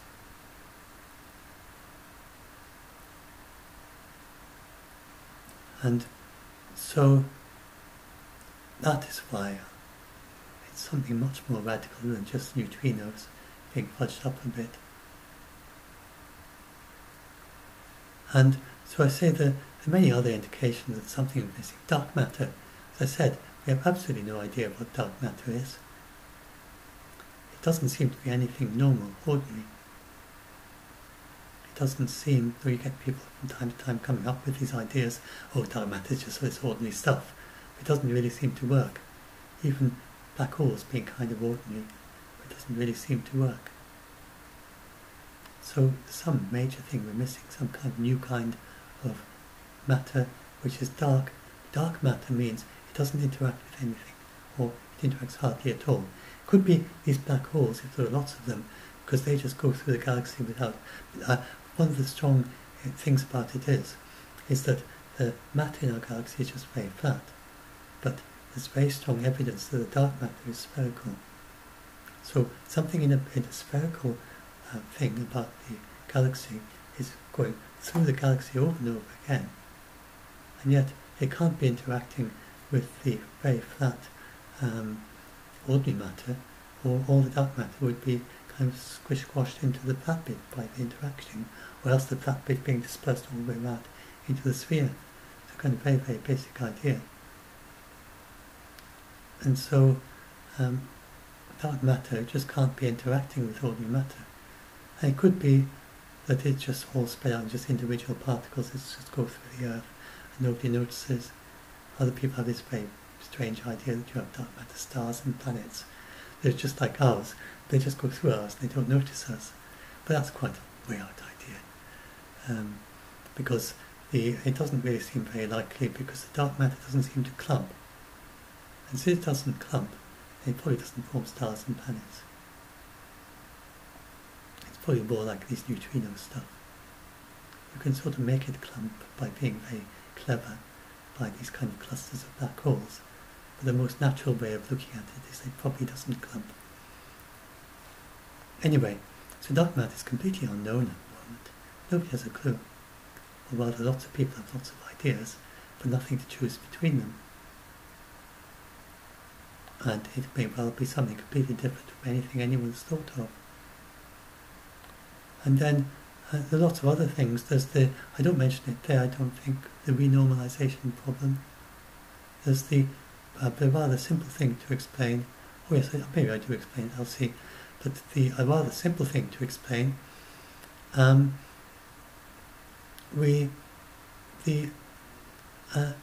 heavy is the vacuum?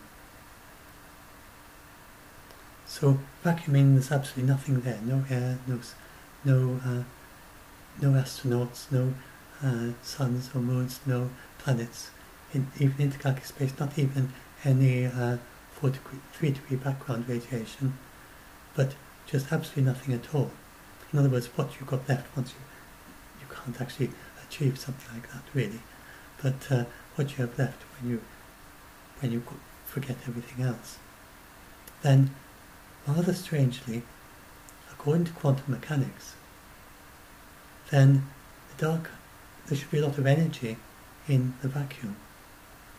And Richard Feynman used to explain it with his Feynman diagrams, where you have I think there might be online lectures and stuff about it, but that you have these, it's that just spontaneously you have nothing at all, and then a little electron appears from nothing, especially if it's got some energy. Cosmic rays often produce a little electron pair from nothing, but it'll just appear, and then it would normally just, if there's a bit of energy creates, it would just appear and go whizzing off like that. Got a positive and the electron go off and off and off. But if in complete vacuum, because of the weirdness of quantum mechanics, then you get these little virtual particles where even there's no energy to sustain them. They sort of borrow a bit of energy from nothing. They kind of take up a debt in the ledger of the universe. And a little electron and positron appears, speeding away from each other. But because of the weirdness of quantum mechanics, they can speed away from each other and yet annihilate back into each other again without changing direction. This is basically like the quantum tunneling. They're going like that, and then they just find they're together again, a bit like the ping pong ball finding itself outside the vault. Then a little positron on the electron goes, and then you find they're together again and they vanish, and it's all gone. And if this all happens very quickly, before the universe has kind of a blink, nothing can observe it, and then it doesn't have any effect on anything else. So it's consistent with quantum mechanics. So this is spontaneously happening all the time throughout space, according to quantum theory. Very robust prediction of quantum theory. And not only that, though, it's not just one little thing popping up. but the kind of ramifications, each one will put little ramification of others, and others, and others, and others. And if you try and work out the calculations and all the ramifications of that,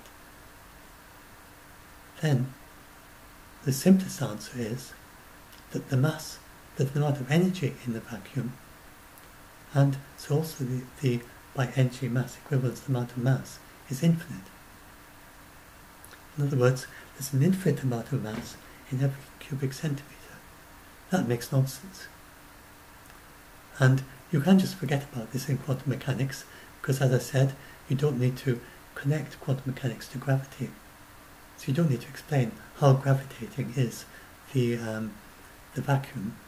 If you just ignore that problem, then you don't need to explain this. But if you start thinking in terms of a gravitating vacuum, and I'm not talking about the false vacuum collapse, I'm just talking about the vacuum as it is now, today, as it's always been since the universe began, then according to the simplest, kind of very naive way of looking at quantum mechanics, it has always had infinite density. And that makes no sense, because it just couldn't expand. So that's obviously wrong. And then if you look at the general relativity, then what that says, so this is really to do with the collision between general relativity and quantum mechanics. What general relativity says is that it has a certain amount of mass, but not very much. And you can work out the density of the vacuum from general relativity by just looking at how the universe is expanding, and you know how much mass there is from other ways, and you work out what the mass of the vacuum is. And that is the whole dark energy thing. Dark energy is this kind of mass or energy of the vacuum.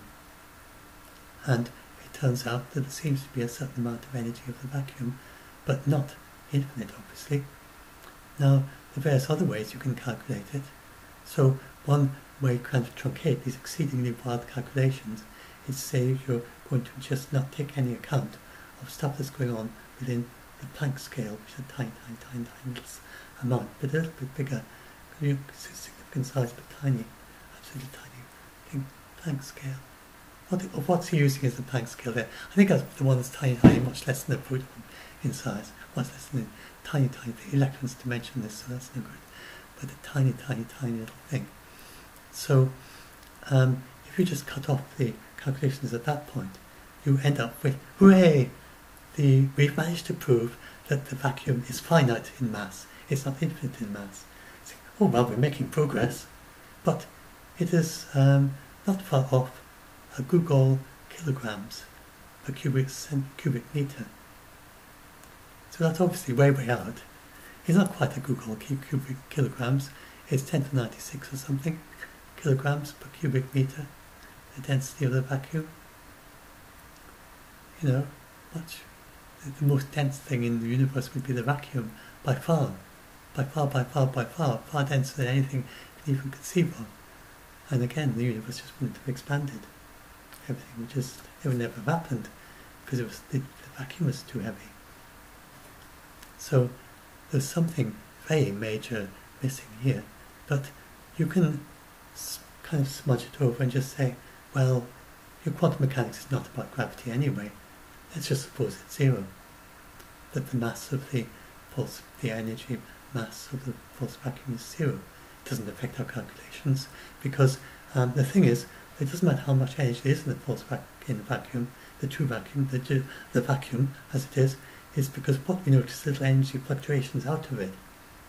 We don't notice all this sea of stuff going on that just appears and disappears before we can see it. So in a way, it doesn't really matter how much of that there is. It has absolutely no effect on any of the calculations we do, or any of the stuff we do, and any ways that we use quantum mechanics. So we can just brush it under the carpet. And that's basically that's the real way that they do quantum mechanics. They just say, oh well, just brush that under the carpet. We don't need to know about that. Just forget about it. Say it's zero for the purposes of our calculations, even though the most obvious way of calculating it is that it is infinite. So, and then you get people saying, that makes sense. And I suppose if you just work away with that quantum mechanics for ages and you get used to it, you get used to that idea, it starts becoming a sensible idea. But when you start thinking about approaching this as someone who's never even learned quantum mechanics, it suddenly turns very bizarre. That you just have to ignore this calculation that shows that the energy density of the vacuum is infinite. So, just the only way to do quantum mechanics, because otherwise, you would say, okay, we work out, this laptop's absolutely fine, the keys are going to work and everything, except, oops, but the entire vacuum that it's made of has got infinite density. So our calculation is all wrong, and it's not going to be able to stand up as a vacuum. It's going to instantly collapse. And what's more, this entire universe shouldn't exist. And there you go. You're just going to say, oh, just forget about that. Just push that under the carpet. Forget about it. We know that the vacuum turns out as having infinite density if you do that calculation, but we don't need to think about gravity because this is not a gravitational theory. So we just look at the quantum mechanics and ignore just brush that away. And sometime in the future, when we have this unification of gravity and quantum mechanics, all this will become clear in some way. And meanwhile, we haven't a clue as to why we come up with such a huge number for the density of the vacuum. So just ignore it, because it's not what the theory is about. So, the whole point is, the only reason this works, like there are lots of situations where you think about electricity and sort of the strong and the weak force in photons and and atoms, and even the weak force and the van der Waals forces. You have to look at those, and if you're looking at surface tension, you've got the weak forces, you've got if you want to understand the atoms, you've got the strong forces for the nucleus, you've got the then suppose there's some magnetism involved, you've got the electromagnetic field and so on, then you've got to be able to work with them all together. In some situations be very complicated altogether. But when it comes to, you obviously would separate them out and think of them as separate things, but you've got to have some idea of how they interact. But if you've got the gravity is such a weak force that really it's very rare the situations where you need to think about gravity and quantum mechanics in the same situation. An example would be GPS satellites and the way that the time dilation, because they're higher up in the Earth's gravitational field, and time goes when you go up. Oh no, another one of these things. When you go up, does it go slower or does it go faster in time? Time goes gravitational redshift. As you, if you throw a ball in the air, it is trying to be as lazy as possible. It's going up to a time where time is going faster, so it's faster if it's higher than if it's slower. The time is going a bit faster if you're high up, and lower if it's slower if it is lower. Because if you throw a ball, then the reason it goes up in the air and then down, rather than just going in a straight line wherever you point it, is it's trying to take as much time as possible to go to where it's going. So if it goes up high, then because of gravitational redshift, gravitational time shift, whatever you call it, it's going slightly faster, and a clock is going very, very slightly faster, and that's why it goes up. And then it comes down again in order to spend as much time as possible, be as lazy as possible, spend as much time as possible to get to where it's going. That is the metric of general relativity. A lot of people get mixed up. That is what it's, and that is the curvature of space-time. Is due to that metric, that kind of way of it's quite complicated and difficult to understand, and all these things about space kind of bending, and it's kind of an analogy, but it's not really properly explaining it. General relativity is incredibly complicated if you try to study it. Anyway, which I've never really done.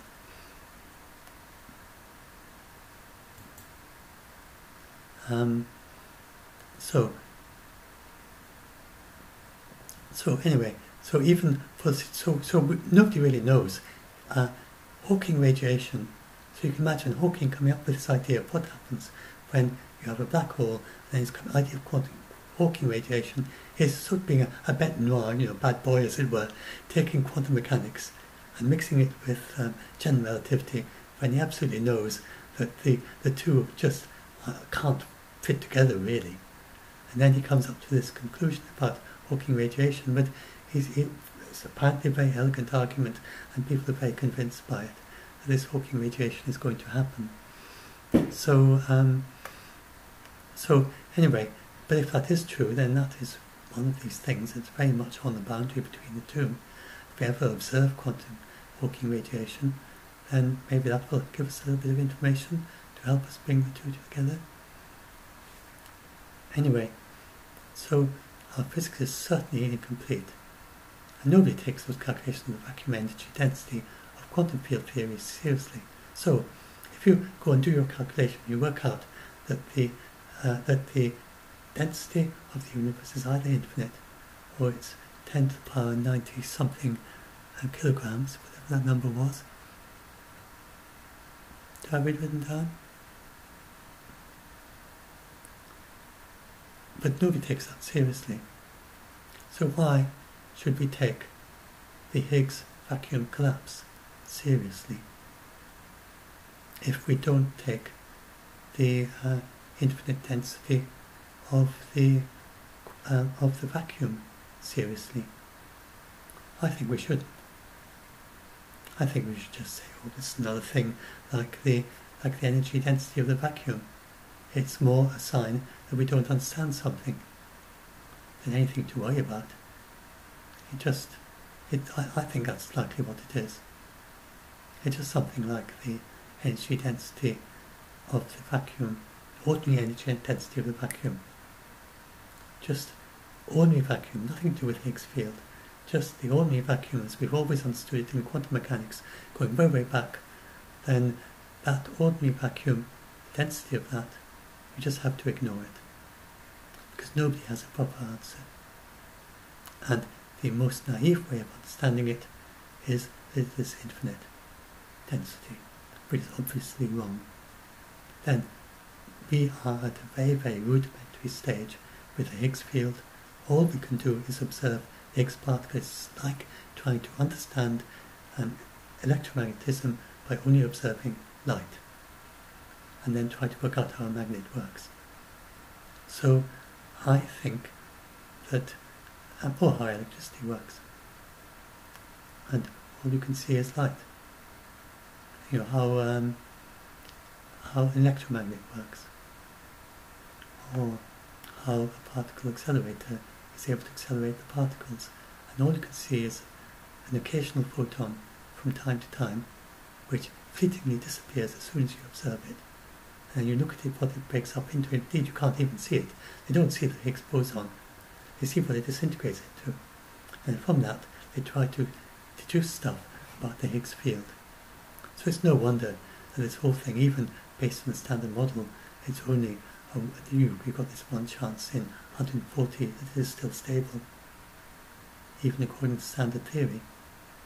So I don't think we should take this seriously, myself.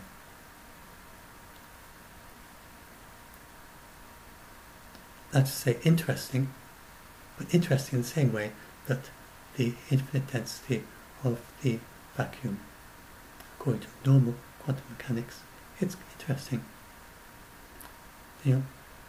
Theorists scratch their head and they think, they puzzle, come all sorts of ideas. I think that is how we should understand the vacuum, the false vacuum instability. It's just an interesting idea that is telling us that we're missing something. That is how, now the only thing I've got, I don't understand the maths, the physics, I don't understand the science of any of this. I have never studied it properly. So like John Ellis, he knows, he has studied it properly, he understands it. He writes all the equations in this particular topic area, and he knows exactly what they all mean. I just see equations. I'm not turned off and I'm scared by equations. I say, oh yes, lovely, some equations, but I don't have a clue what they say, because I can't read them. They could be Chinese as far as I'm concerned. But or Japanese, or Korean, or Icelandic. So, or any of these different scripts. Runes, Icelandic runes. He could be writing in Icelandic runes. It would make so much sense to me. So, and people sometimes think that maths is just you write equations and any mathematician would know what it means. No. You've got to have a whole nexus of knowledge about what those particular letters and numbers mean in that particular context. And why he's writing that number, I have absolutely no idea what that equation means. I know what 10 to the minus 5 means, but the entire equation, I can't read it properly, but I wouldn't be able to understand it. If he explained to me very slowly and carefully, then I might get some idea about something or other, but no, I would never understand. I would have to do years of work to properly understand the whole Higgs boson thing. But so he's an expert, and he says that he believes that the theory is incomplete, and that's what he's telling us. And he thinks supersymmetry, which is a very respectable theory. Now, where I can maybe help a little bit is because I have a strong background in philosophy. I did a second degree in philosophy, first degree in maths, second degree in philosophy, counted as an MPhil, getting 2 degrees. And then I studied both mathematics and philosophy postgraduate. So I wrote mathematical theories. I devised a new system of axioms, which could be used as a foundation for the whole of mathematics, with an alternative way of understanding infinity. And then I looked at the philosophy of why one would re-axiomatize mathematics in that particular way, and what that would mean for infinity. And I also worked out a new way to axiomatize calculus using infinitesimals. Everybody knows that nowadays, if you're a mathematician, you can do calculus using infinitesimals. I used a kind of little finitesimals. I call them seeming infinitesimals. Anyway, I don't want to go on about my maths, but so anyway, but I'm used to philosophizing, and I did a bit of philosophy of physics, and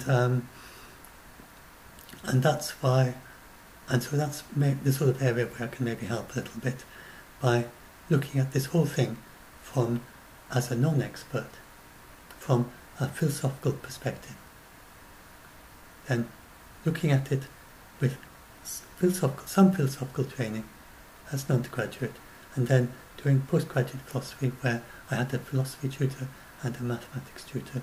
I had 2 tutors.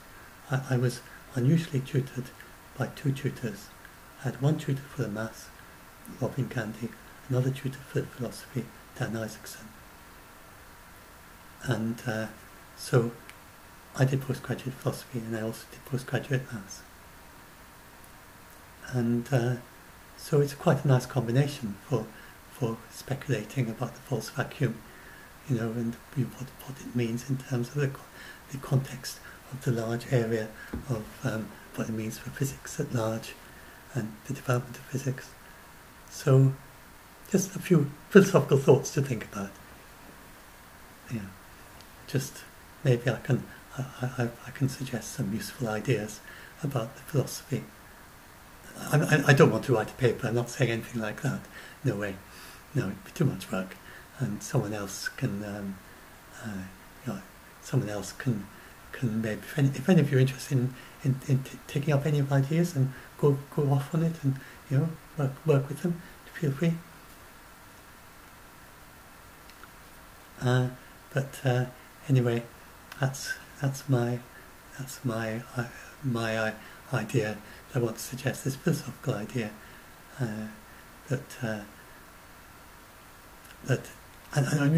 so I'm not saying anything new. Plenty of people have said this. I said John Ellis said that, but some aspects of what I'm saying are the way that philosophers like to philosophize about this, which I think sometimes gives a little bit of extra clarity in a certain way. So maybe, just possibly, a little bit of help some of you. But the absolute upshot of all this is that there's absolutely nothing to be scared of. And, oh yes, I will finally end, and then I'll stop. 2 hours and 25 minutes. This will be my longest one ever. So anyway, let's just go to that last little bit. But I wanted to have something that was both cheerful and also kind of uplifting. And so anyway, this last little bit, remember your ancestors. So remember that nothing happened to the universe in the lifetime of your parents, grandparents, great-grandparents, going back to the first Homo sapiens, back to Australopithecines, which I typo there, Homo erectus, back and back to the small mammals scuttling up trees at the time of the dinosaurs, back and back to our single-cell microbial ancestors, and back to before evolution began on Earth, and then back again to 138 million years ago, before our sun even existed, before our Earth existed, before the sun existed. I maybe need to explain that a little bit more when I get a bit of time to work on this. So you see, it absolutely has to be vastly improbable for anything to happen to our universe in this lifetime, no matter what theory you have. What in ordinary life is called impossible.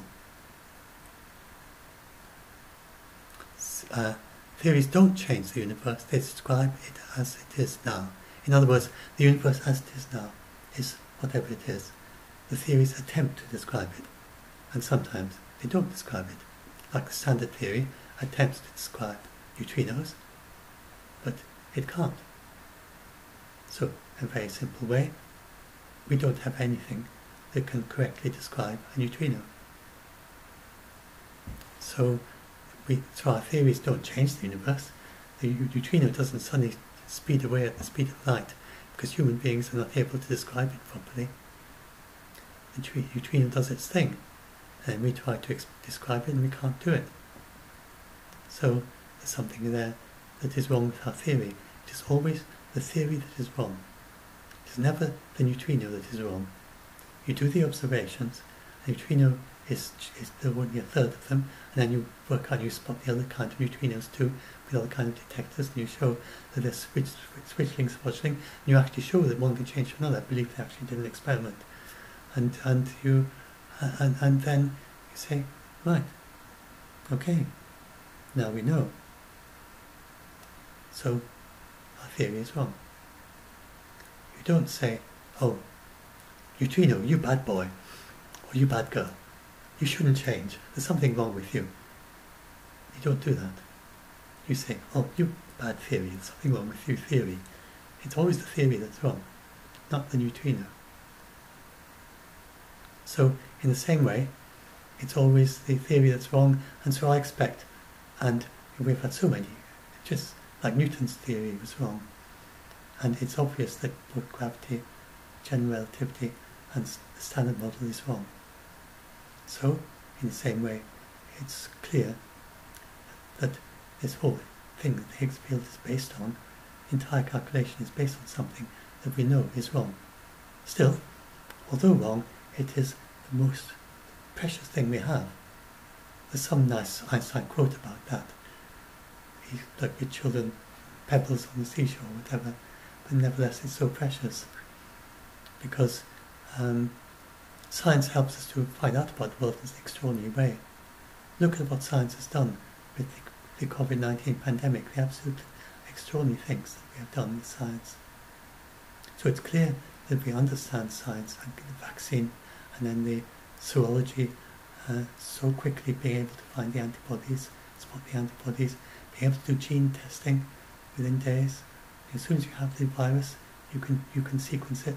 We now have a little sequencer that can sequence an entire gene of COVID-19, the virus SARS-CoV-2, in 7 hours. A little thing you can hold in your hand. And you put some SARS-CoV-2 inside that, you leave it running, it's only about this size. Little thing, like that, sit on your hand. And then you've got the gene sequence back in the year 2000 to find the human genome, which was the major advance. He had a huge room filled with, I don't know, hundreds of computers and also lots of other stuff, working away to try, and working away not just for hours, but for years, to sequence the human genome. Now we just do it in 7 hours, just 20 years later, in a little thing you can hold in your hand. So it's absolutely wonderful how science evolves and what it can do, but also huge, huge gaps. There's lots of stuff in science that we just don't know. It just so happens that what we need to know, we do know. So it's a kind of need to know basis, really.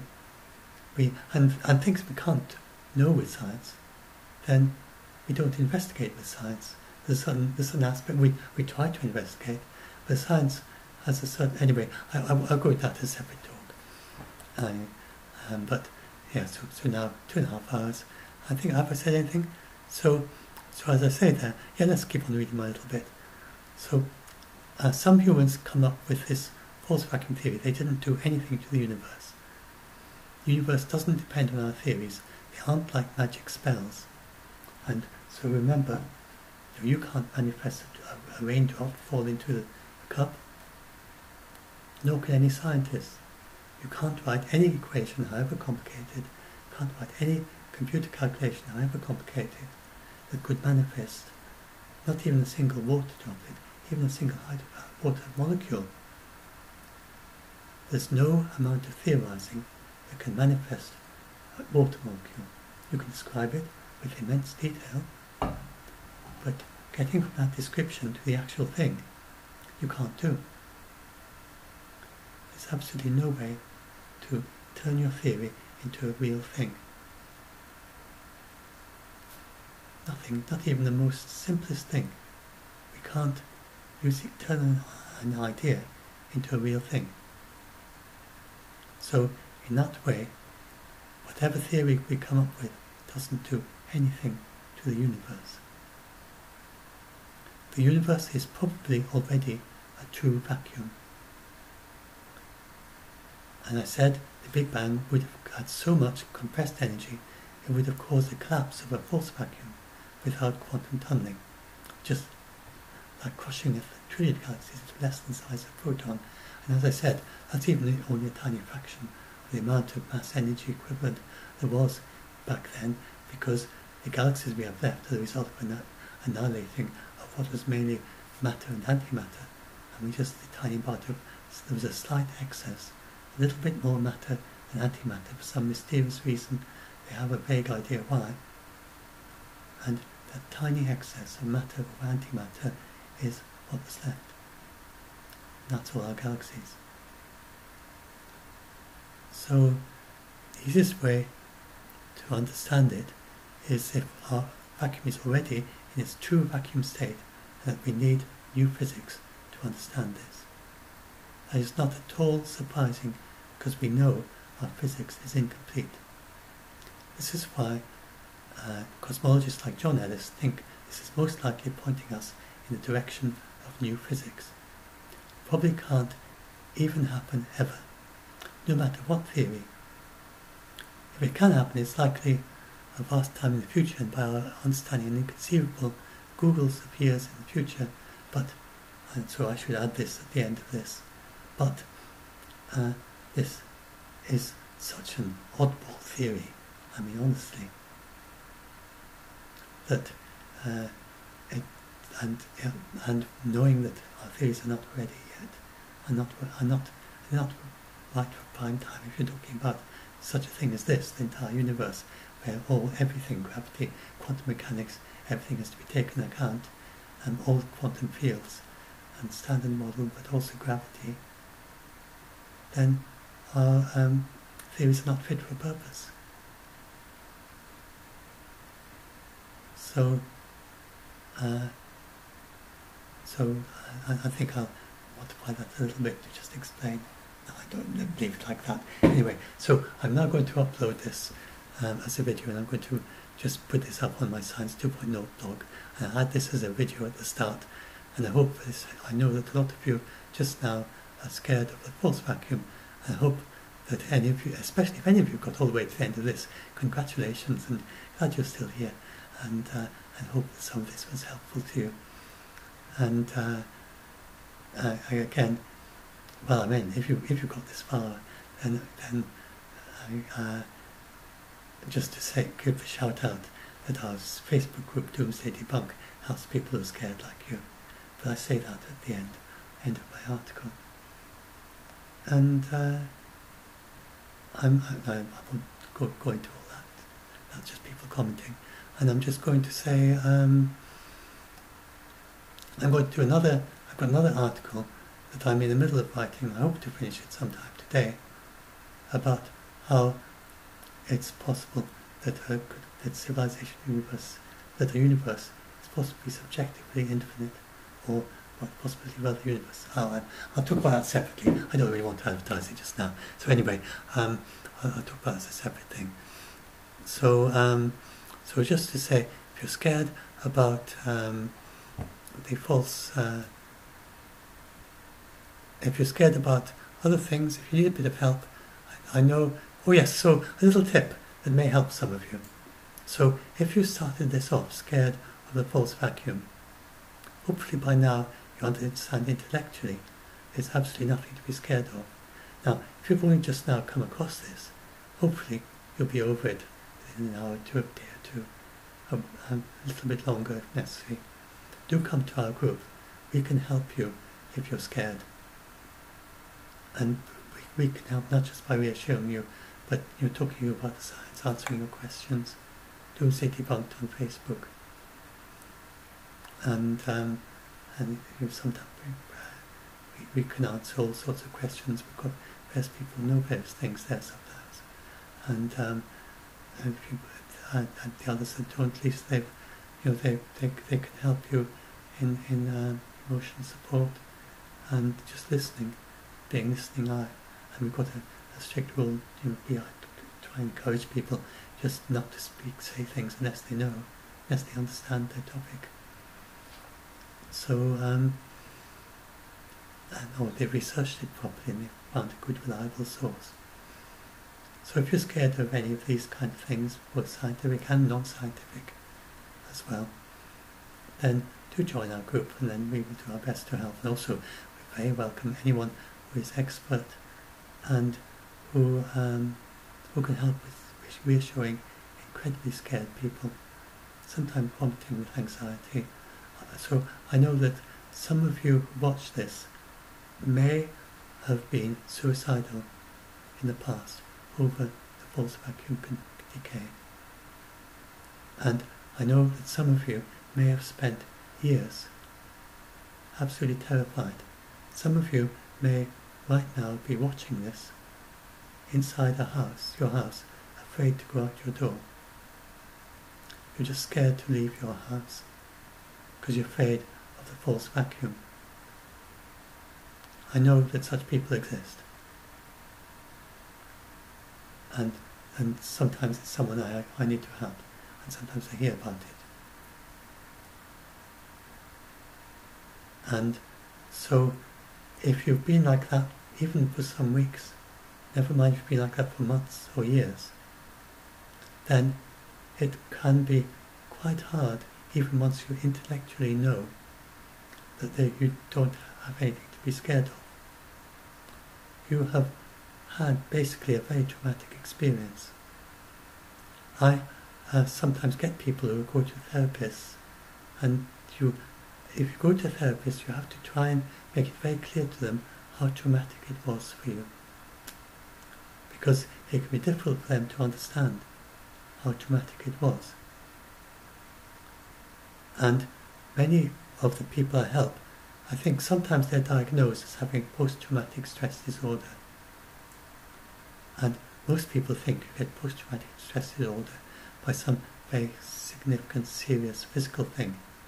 Something harming you, or you're in a war zone, or you've had to kill someone in a war, or someone has nearly killed you or killed a friend. But it can be just as bad as that through this purely intellectual thing.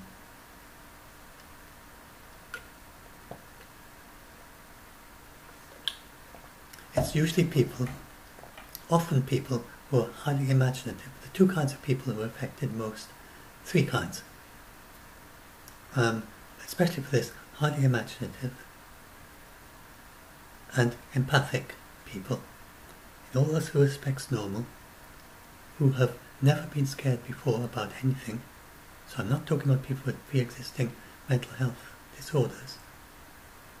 An ordinary person who happens to be very empathic and very imaginative is liable to be extremely susceptible to if they're unlucky, to being afraid of the false vacuum.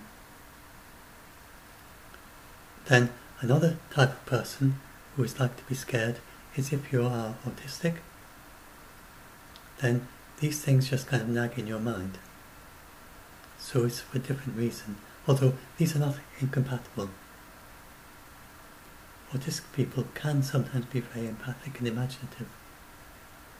It's a stereotype that autistic people are not imaginative and not empathic. They can go together, it just depends. There's as much spectrum as anyone who isn't autistic. And then, not so much with this particular doomsday fear, but people who are bipolar, and if you're in your manic phase of bipolar particularly, then it is really hard. Your thinking is so disjoined and got all over the place. So people, I'm not sure it's particularly this one, I've not had anyone bipolar, but then contact me who's scared of this. But I can imagine, I think certainly people who are scared of all sorts of doomsdays. I think actually maybe I do know of someone, I'm not sure. I'll have to check up whether he was scared of the false vacuum. But usually along with many other things they're afraid of. Anyway, if you got scared of the false vacuum, then hopefully you now understand intellectually, in your mind. Not like that, sorry, in your mind. How would you do it? Saying that you understand properly, clearly. You've got a clear mind, you've got a light bulb moment that you understand. That'll do, a light bulb moment that you understand that it's not something to be scared of. But then you might well be in a situation where you are still you've got post-traumatic stress disorder probably. You have flashbacks of the fear that you had. And the people I help, they have kind of flashbacks for weeks or months as they get over this. And they'll contact me and say, I just woke up scared. I'm not sure why.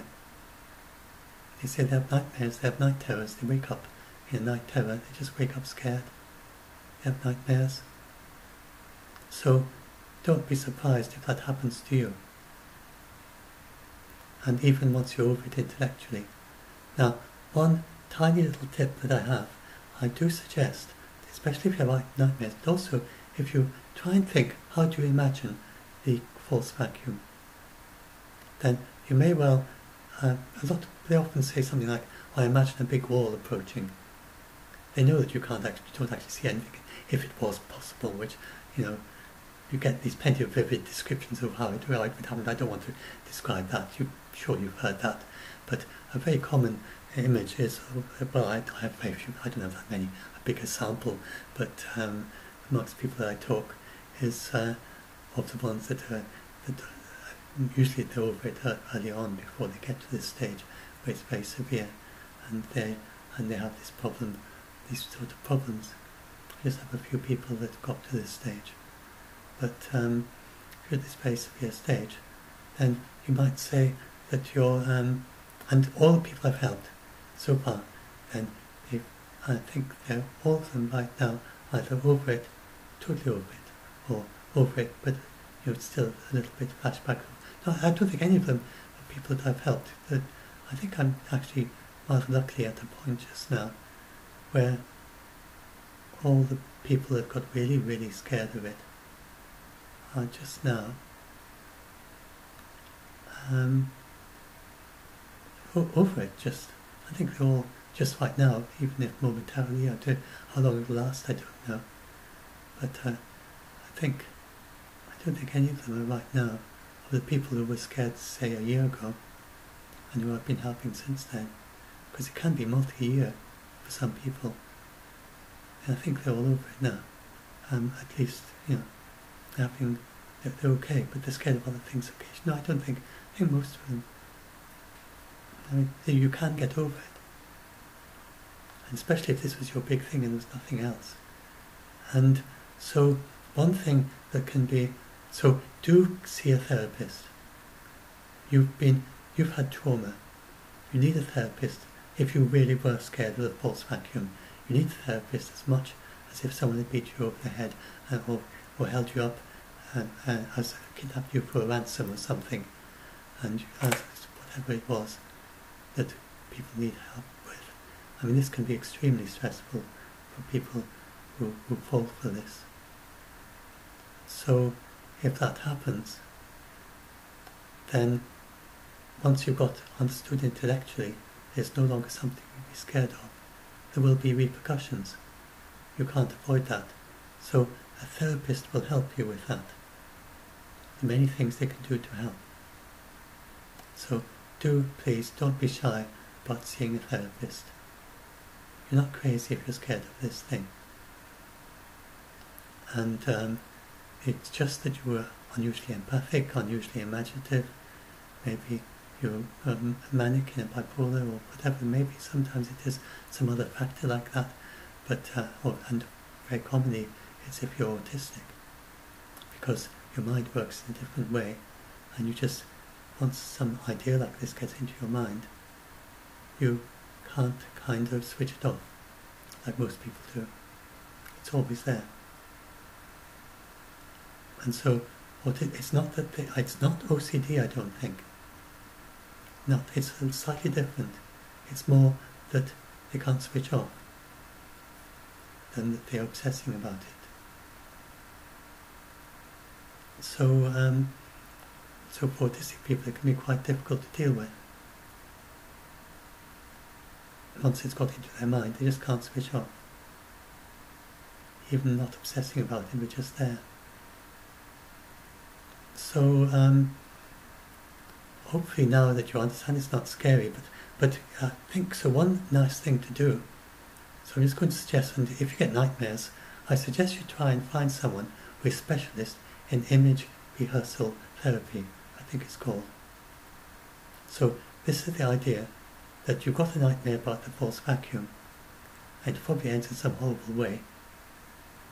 And so try and, before you go to bed, you write down or you imagine the entire sequence of your nightmare, but you change the ending and you rehearse that sequence of images before you go to sleep. And I think it can actually help them during the day as well. So sometime during the day you suddenly panic about the false vacuum. You might be thinking about a big wall suddenly approaching and everyone dying. And so when that happens, then just whatever image you've got, try and change it into something gentle and silly. So it doesn't need to be logical, because you already dealt with the logic by understanding that it can't happen.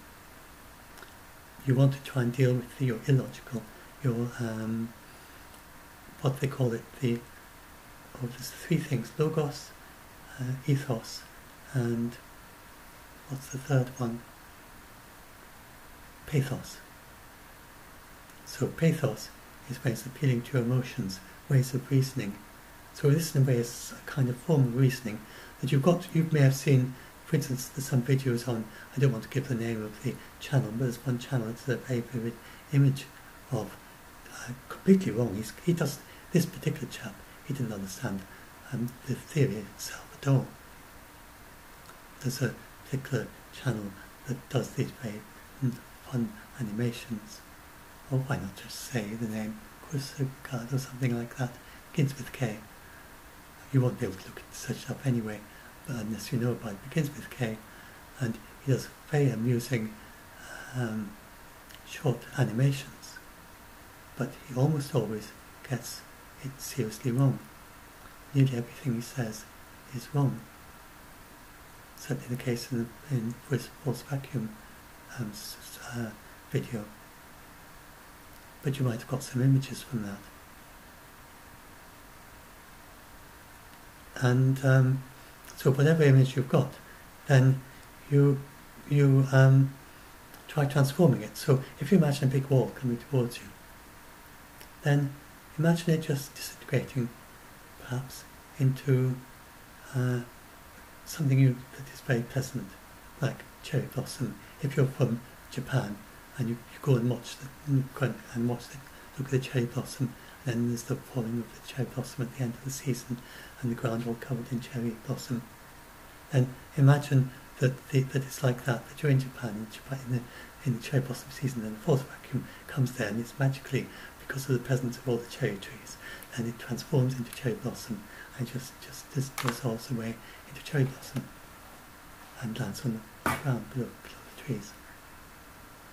And that could be one way. So think about other ways of doing it. Anything else that you find rather fun and nice. A little bit silly, because you don't want to be all intellectual about this. You're appealing to a different part of your mind.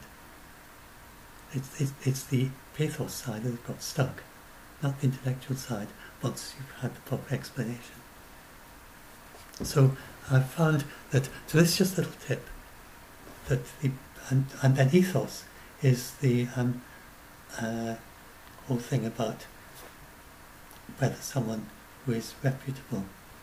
So I am not an expert on this topic, but for the ethos I have given lots of good sources here, and like John Ellis is a very reputable source on this topic, and he doesn't think that it's good. He doesn't think that it's he doesn't think that it's true at all. Anyway, so you've got the ethos of the reputable sources, that you've got the sources summarised you clearly, and I've produced those, and I've given all the sites to be checked and so on, and then you've got the logos of understanding intellectually what it is that was said.